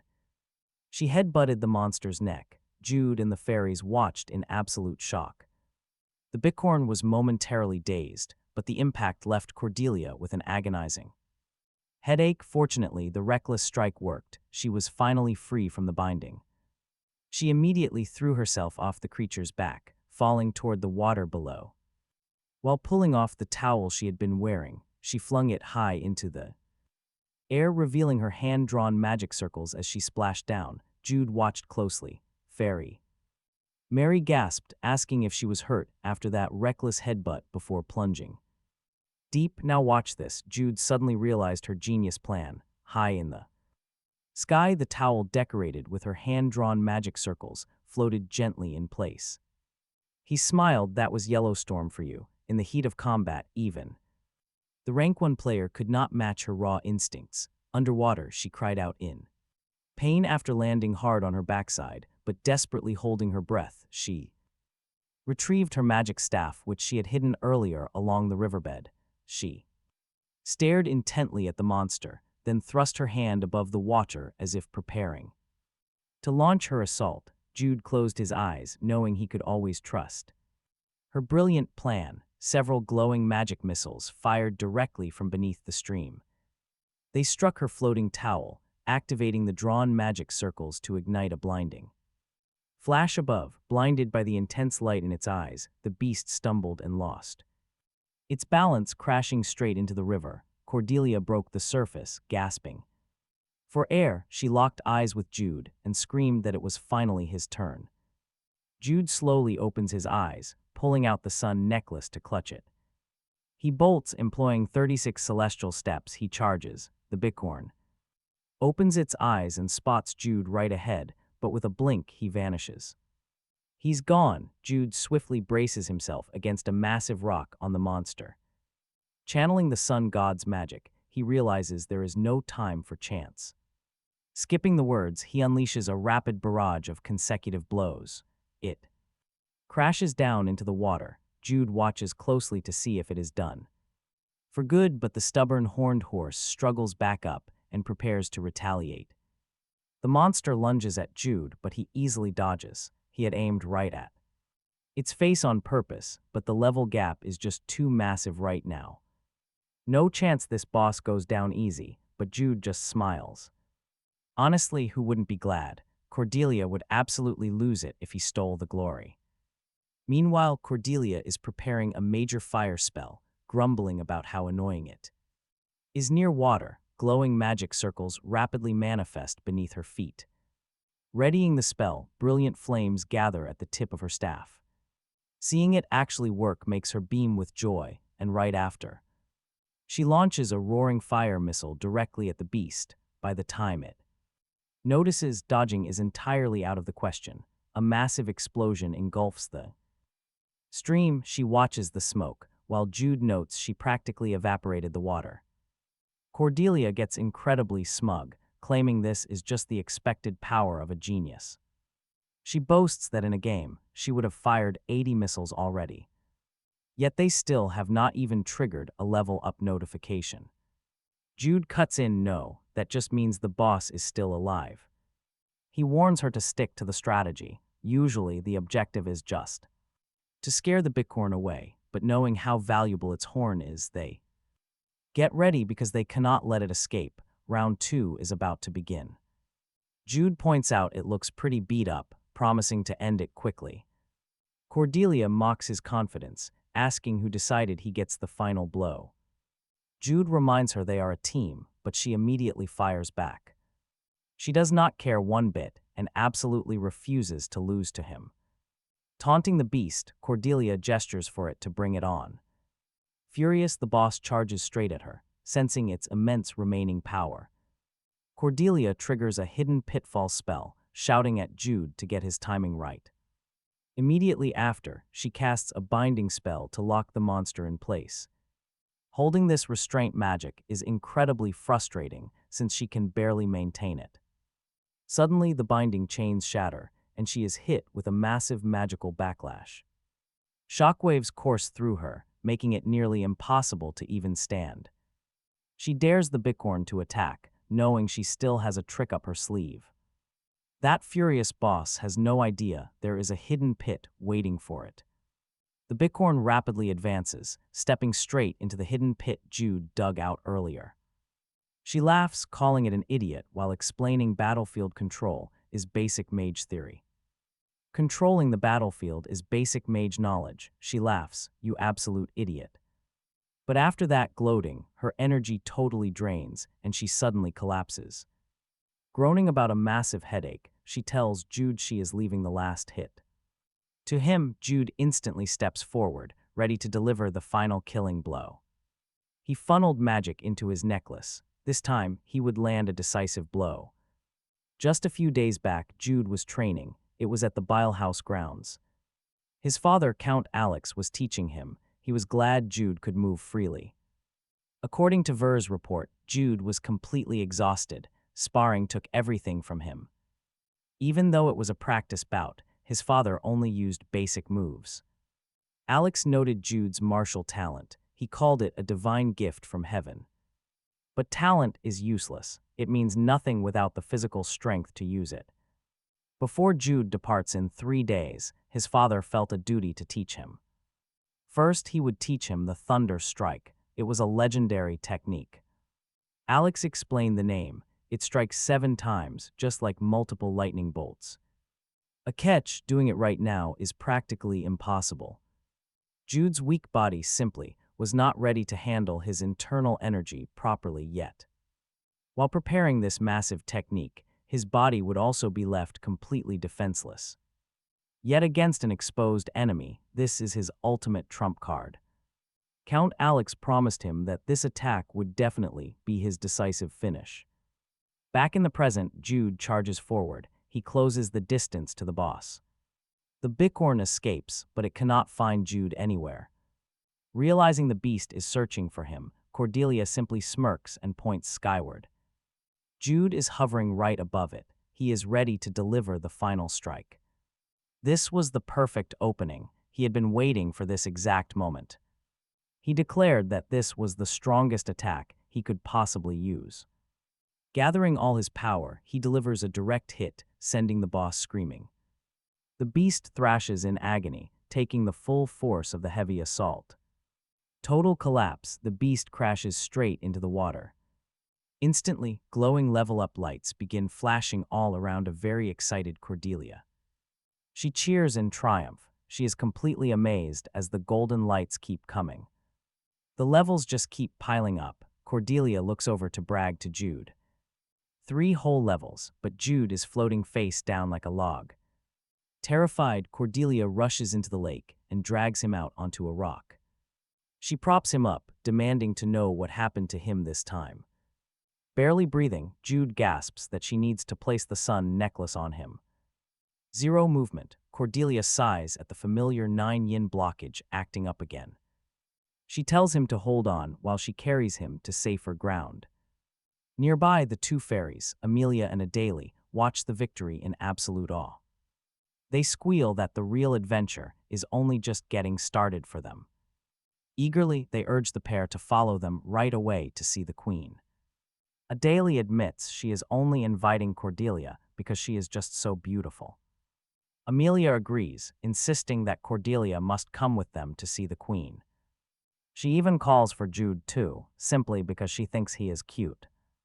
Dragging him out, Cordelia props Jude against a tree and grabs the necklace. The warm sun necklace goes right on his chest, exactly as requested. Jude is in terrible shape after forcing himself to use that final technique. Luckily, his temperature stabilizes, giving her the perfect chance to act. She decides it is finally time to show off her own magic skills. Grabbing her staff, she casts a healing spell, asking how he feels, and he replies that. As his muscles relaxed, Jude felt his bones pop right back into place. Feeling much better now, he told her they could set off in 3 minutes.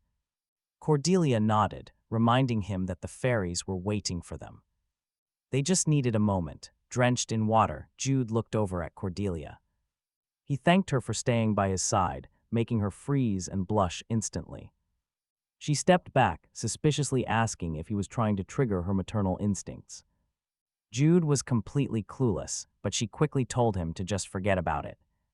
The fairies fluttered over, asking if Jude was all right, and she assured them. He only needed a bit more rest, since pushing his internal energy to the limit.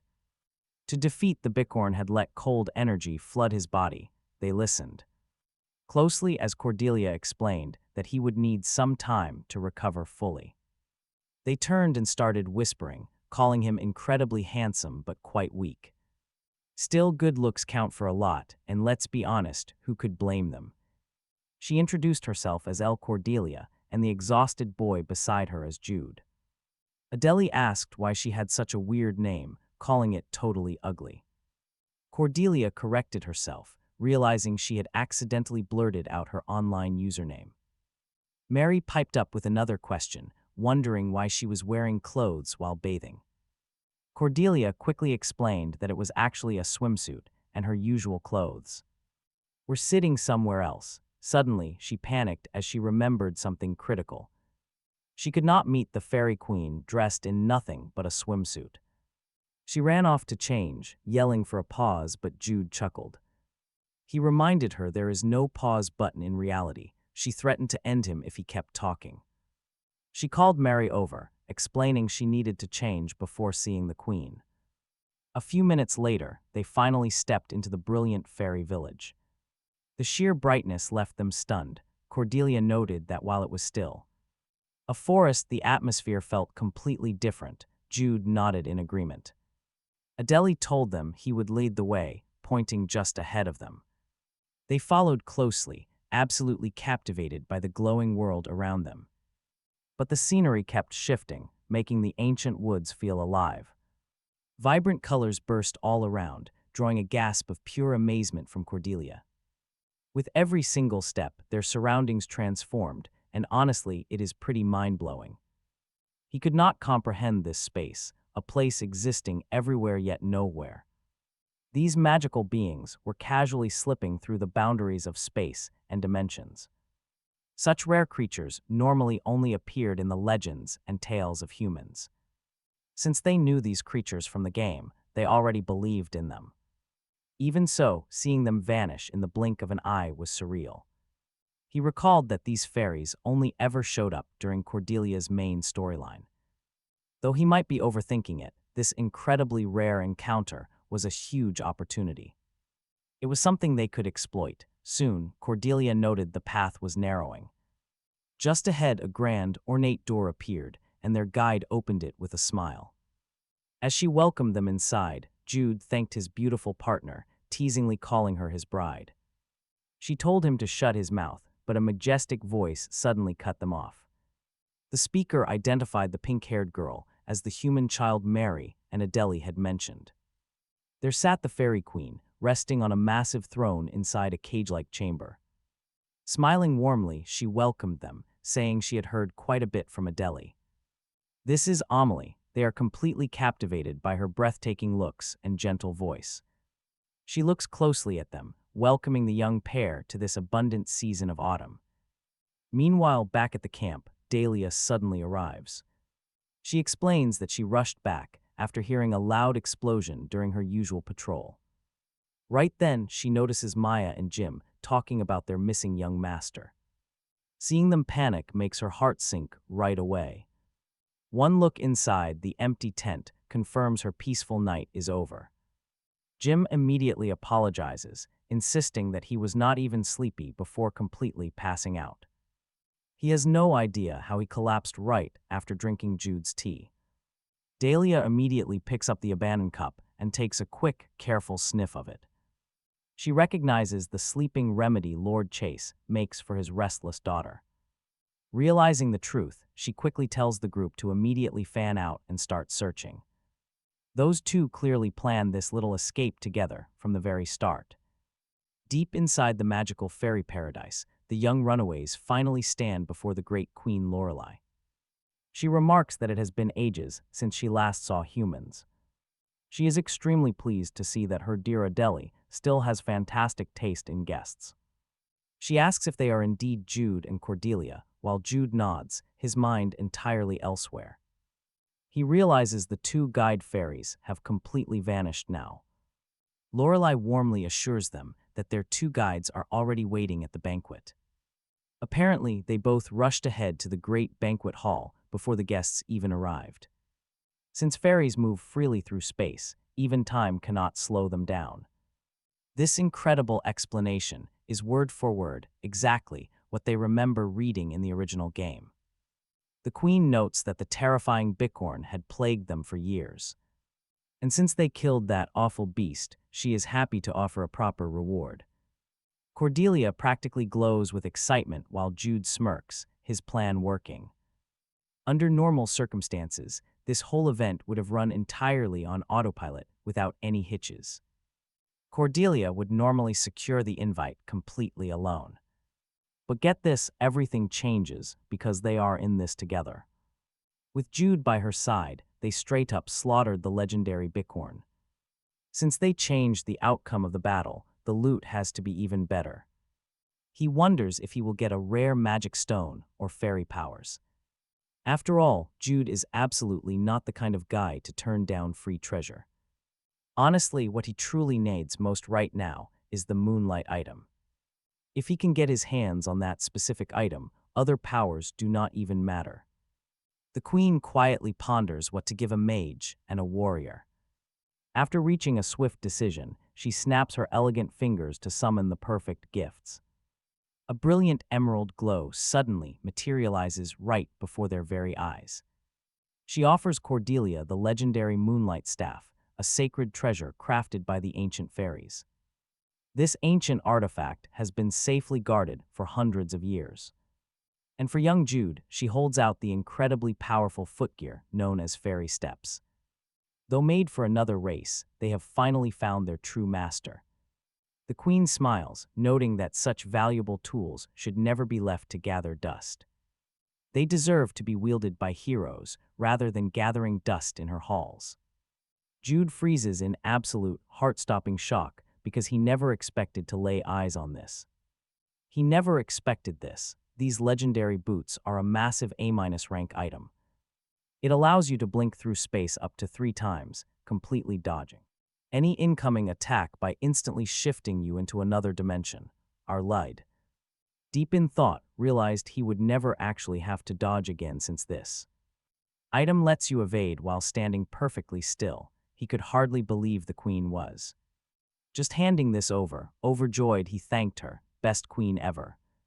Queen in existence. He then nudged Cordelia, asking why she was stalling and why she had not thanked the greatest queen alive yet. She just pouted, clearly not loving it, not one bit. Her prize was B rank, while his was a sweet A rank. She muttered about how unfair it all was, leaving Woody to try and pacify her. Lorelei chuckled and chimed in that there was a specific reason behind these gifts. Cordelia wondered if it was because she played a mage while he was a fighter, as Woody quickly urged her to watch her tone. The queen replied that her guess was not entirely off the mark. The duo stared back at her, eager for an explanation. If that was not the real reason, then what was? And get this, the queen preferred a handsome boy over a cute girl. Soon after, they made their way back to the stream. Utterly wiped out, Cordelia was completely drained from the fairies, constantly nagging them to play, plus she could not turn them down when they begged her to sing 40 times. Woody was just as dead tired. The fairies assured them that time moved differently inside their world and not to worry, but he never expected they would be trapped there for 12 straight hours. The exhausted pair shared a quick hug, relieved that their ordeal was finally over. Fighting the bicorn was actually the easy part. But surviving that chaotic fairy party was something else. They shed tears of joy, glad to be done socializing, but suddenly Woody realized they had forgotten something. She scanned the lake and noticed the dead bicorn was still floating. Right there, Cordelia asked Woody what they should do about its horns, since items do not drop. Like in a game, they would have to harvest them manually. Woody confirmed that one horn belonged to him, while Cordelia claimed the other, her excitement bubbling over. She never expected that alongside the moonlight, they would score 2 bicorn horns. And those legendary fairy steps, she felt like their luck was only going to go up from here. Woody hated to ruin the festive mood, but pointed out that they would need to ask their escorts for help, and just like that, Cordelia's face fell as she stood on the verge of panicking. Woody reminded her that the bright flash and the massive blast likely woke the guards. As she nervously brushed off her outfit, Woody called out to Cordelia. She was trembling. She whispered that the 2 of them were absolutely dead. Meanwhile, back in the fairy world, Mary asked the queen if it was wise to hand over both the moonlight and those precious fairy steps. She was shocked that there existed any human worthy of those steps. Adele noted how too much power tends to corrupt and change people. While her subjects questioned her choices, the queen merely listened peacefully with her eyes closed. She recalled how the very second she laid eyes on those children, a vision flashed before her, a glimpse she caught through a temporal rift in time. Her power had limits, so she missed the details, but she was absolutely certain of what she saw, so she told them both to rest easy. She had realized from their very first meeting that those children's destiny stretched far beyond their own lives, bound to shape this entire world. By the next morning, Daria stared blankly at Cordelia, asking if she fully grasped the sheer magnitude of what she had messed up the night before.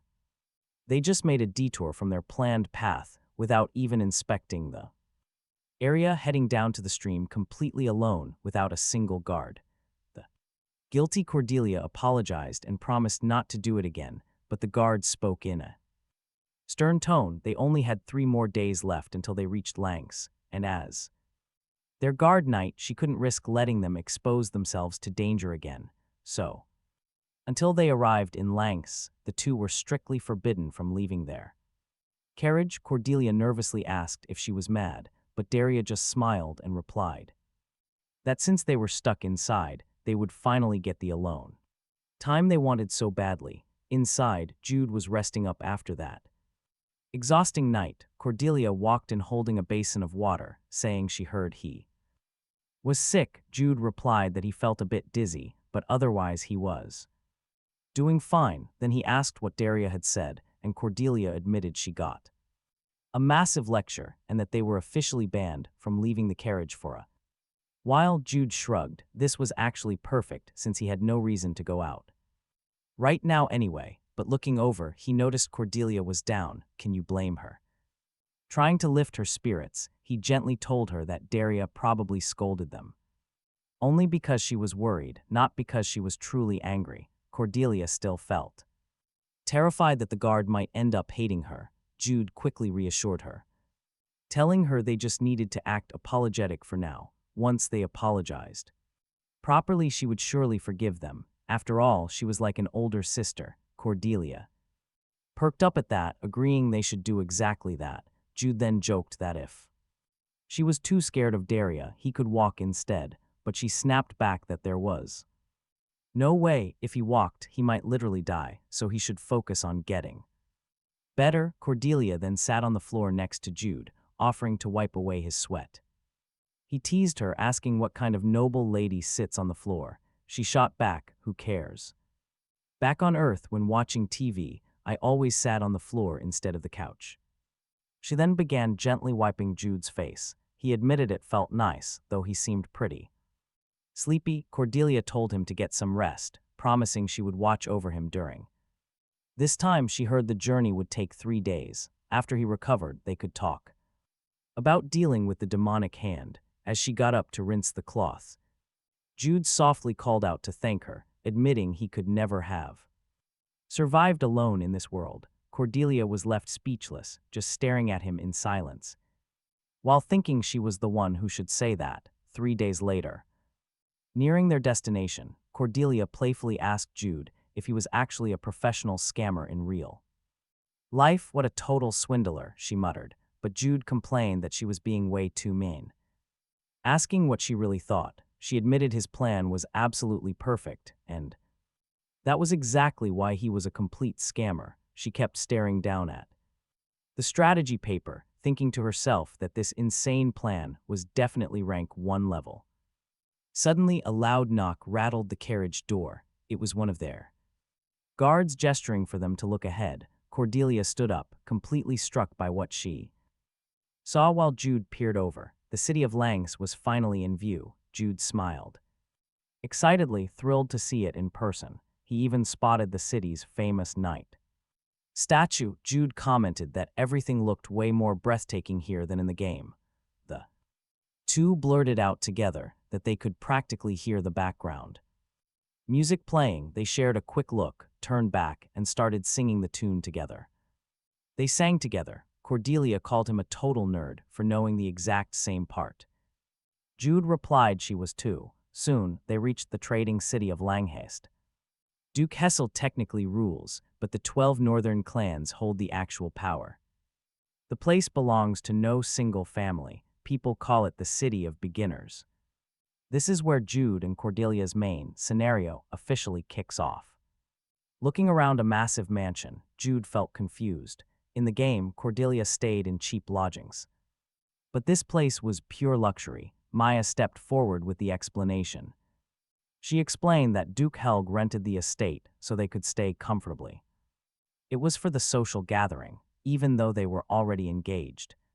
He still insisted on separate rooms. Jude smiled at that. His father-in-law was incredibly generous, Jude thought. Suddenly, he spotted something. Cordelia was apologizing. Dahlia welcomed her with open arms. Then Cordelia happily leapt straight into the loyal guard's warm embrace. Jude watched the wholesome scene, glad they had made up, turning to Maya. He announced he was going out for a walk. He asked if he could leave his bags behind. She quickly agreed. Nia's guard ran over happily to help Miss Mia.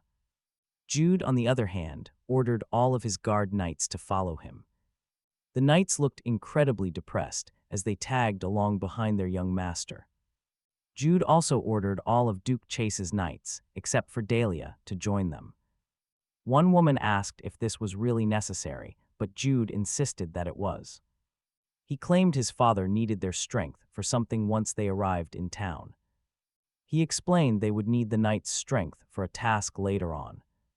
His father never actually said that. It was all a lie. Cordelia and Dahlia departed. They walked through the shopping district. The guard mentioned a nearby magic shop. But Cordelia pointed toward a quiet side alley they needed to take instead. Dahlia asked her young mistress how she had found the hidden path so fast. Cordelia claimed she studied the map. A veteran gamer like her could never forget. She knew every corner of this town, turning to her loyal guard. Cordelia noted that she must be exhausted from guard duty and deserved some rest. Dahlia smiled, saying she could easily carry her mistress all around the city. She then asked what important items they urgently needed from the shop. Cordelia admitted she was not buying anything. She had to meet someone. This person worked the night shift, so she could not afford to wait. She was incredibly eager for this meeting. Meanwhile, 15 minutes before their arrival, Jude had warned Cordelia about the upcoming main events waiting for them. These quests would be far more brutal than their fight with the Valley Bighorn. Even with all their newly acquired rare items, victory was not guaranteed. They could not win this alone, and Cordelia agreed they would likely face defeat. Jude agreed, but he had a clever plan to make sure they succeeded. He was going to use both of their powerful fathers. Cordelia noticed a letter. In his hand, Jude explained it was a forged document he created. By perfectly copying her father's handwriting, they would use it to gather local mages. With this paper, the powerful wizards of the Crimson Dawn Tower had to cooperate. They would have no choice but to assist them. Cordelia was absolutely stunned. Jude had copied her father's handwriting, signature, and exact tone of voice. Cordelia could only marvel at how brilliant it was. Jude tucked the letter away, leaving her wondering what crazy scheme he would cook up next. She asked if he really planned to use her father, the Crimson Dawn Tower Master. Just to get the mages on their side, Jude simply handed her a bag of coins. Confirming she was spot on, since mages were part of the high society elite. Even a direct request from the Tower Master's daughter required a little financial convincing. Eyeing the heavy bag, she readily agreed to play her part in this. But she still wanted to know how he would use her father, Jude explained. On his last trip, his father clashed with actual demon worshippers. Searching their gear, he uncovered a highly secure, coded letter. Once cracked, the code revealed where the cultists were planning to meet up. A secret location right inside Langhaste. Now, Jude would deliver a forged document, detailing this exact fabricated story straight to the Knight's Order in town. With Alex Bile's massive reputation and his own son delivering the news, the Knights will have absolutely no reason to doubt a single word, Cordelia realized. They were basically using the game's powerful characters to do all the heavy lifting. Clearing out tough enemies way earlier than scheduled, Jude flashed a confident smirk. Exactly, he agreed. This insane plan only works because of who they are. And because this world is a living, breathing reality now, not just a game. She had to admit it was a flawless strategy. Both of them grinned. They were dragging powerful outside forces right into the middle of their quests. Over at the Blue Lion Knights headquarters, the commander was in utter disbelief, demanding to know what could possibly be so urgent in this new letter. Hearing about secret cultists hiding out in Langhist, that takes top priority. The nearby guards could barely believe the orders coming from Commander Barusso's mouth. His partner whispered back that these must be highly confidential orders from Alex Bile. Jude added that because the message was so sensitive, his father wanted it hand-delivered. And burned immediately, Jude couldn't leave a single trace of his fake document.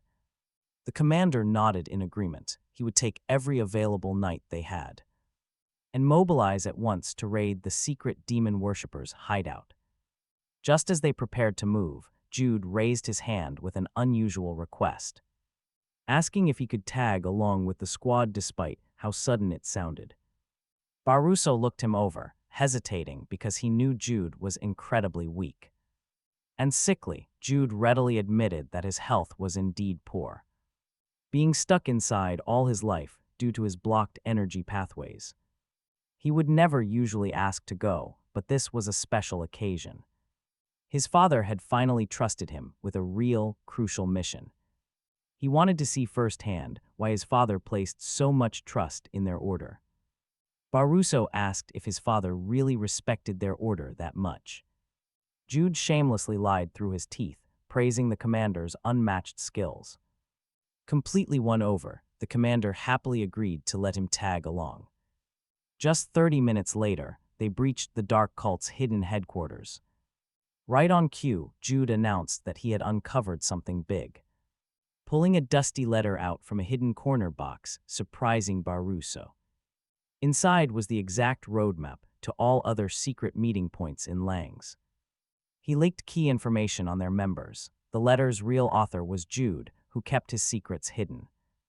After learning the truth, the commander orders everyone to return to headquarters to quickly draw up a strategy and attack all 6 meeting spots. Poor Cordelia is practically dragging her feet, complaining that they ran around so much to find all the mages in Landes. She missed being able to broadcast a simple system announcement like in a game, but she knew if she was this exhausted, Jude had to be completely wiped out. She poked his arm, but he did not even budge, a complete corpse. Fortunately, Jude can still whisper. He is barely alive, asking if her side of the plan actually worked out. Cordelia proudly said obviously, she managed to recruit 4 mages, since the demonic hand boss they would face uses ice magic. She recruited a fire mage to counter them, effective against the boss. She then mentioned hearing that the knights found and completely destroyed 7 of the enemy bases in the area, and asked if that was true. Jude confirmed it. The captain of the Blue Lion Knights deeply respects his father, and thanks to that, Jude managed to handle things perfectly. In the original storyline, there are 12 locations, and they have already cleared half of them. Jude added that the escort knights are finally aware of the threat, keeping their plan right on track. He explained that some final preparations are needed before the upcoming banquet, as the most critical mission takes place during the social event. Cordelia asked what that most critical task actually was. Jude looked at her, reminding her of the targets of the enemy's main plot. Protecting 2 key figures in this scenario is their top priority. Jude pointed out that the cult is targeting both Cordelia and that guy, Lucas Risbel. Meanwhile, a carriage quietly travels through the dense forest toward Landes. Inside, a mysterious passenger stares silently out the window. Elsewhere, an outraged noble demands to know how this is possible. How were 7 hideouts wiped out in a single night? Furious, he demands to know if they realize how much wealth he poured into hiding their operations. A terrified cultist begs for mercy, stammering that they are still investigating the situation.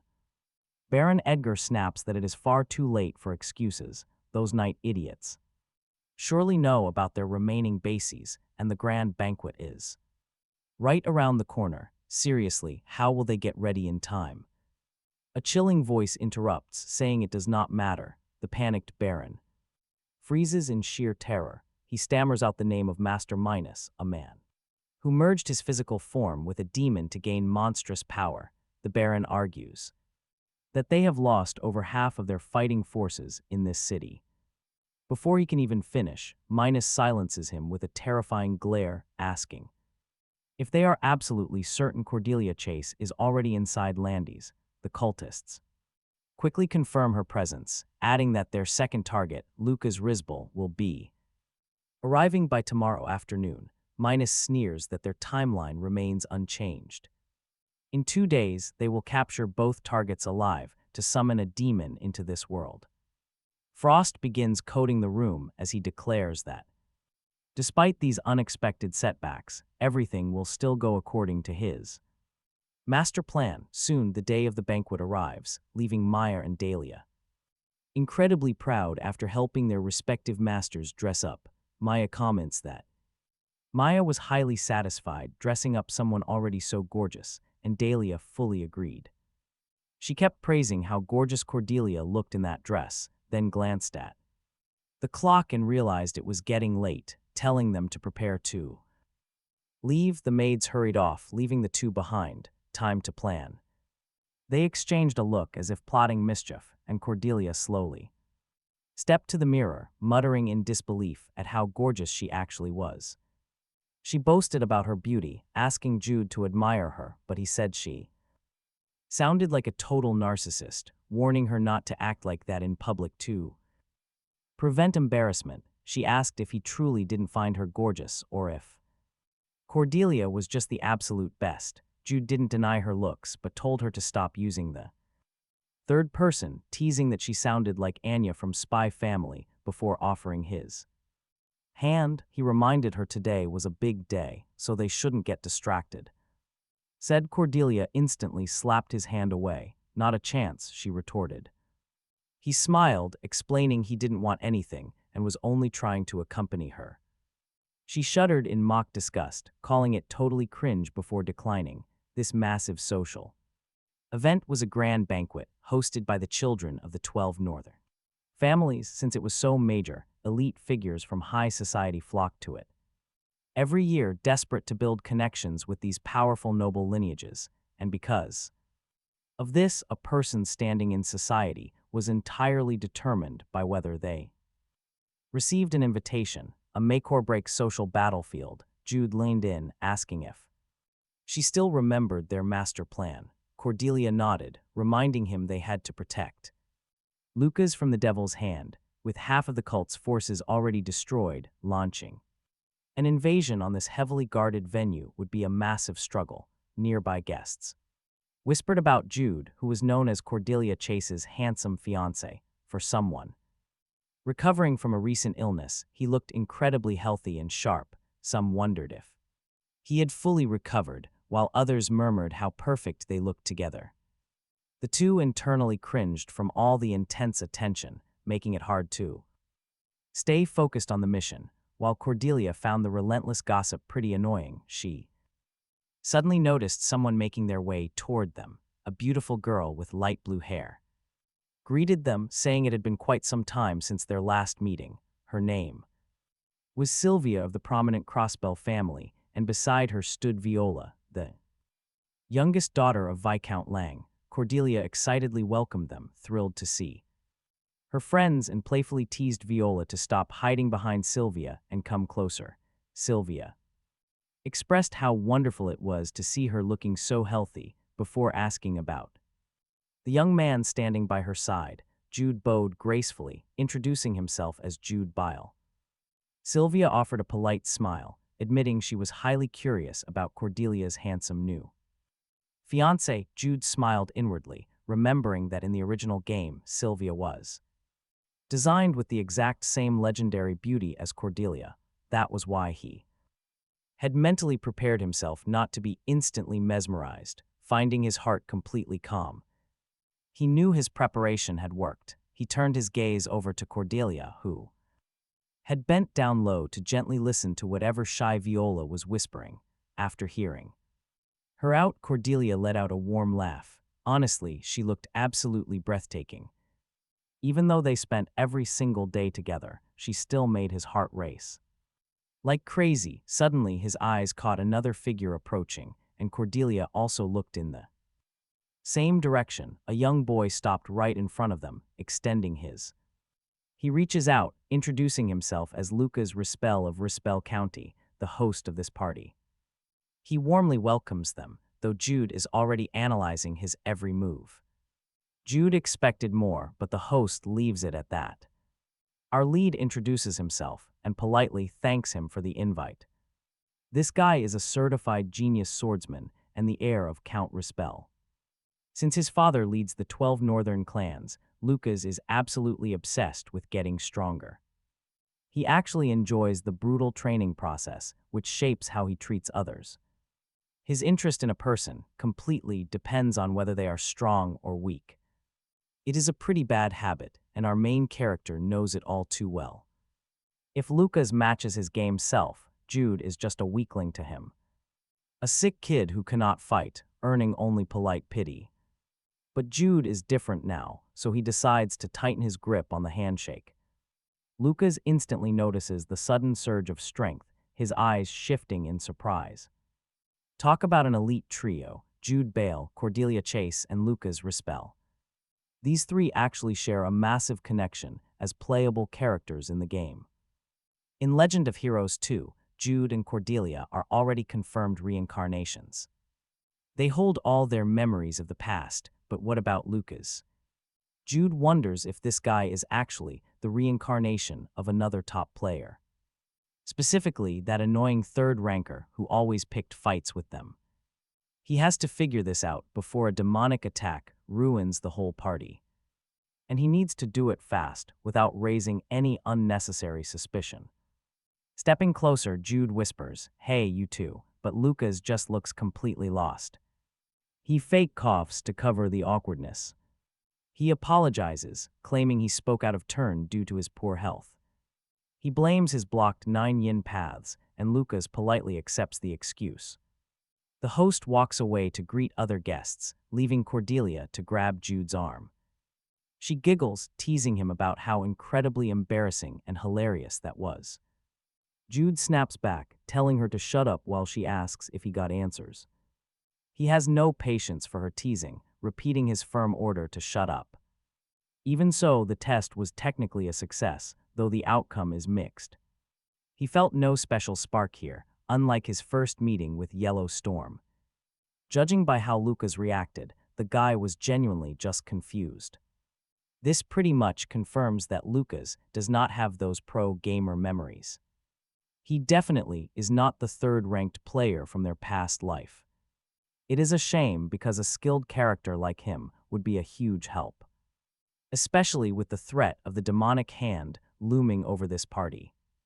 Still, there are no guarantees. Just because they are top rankers does not mean they will be friendly, especially now when the main storyline is already shifting gears. Honestly, they will be lucky if the rest of the game's scenarios stay normal.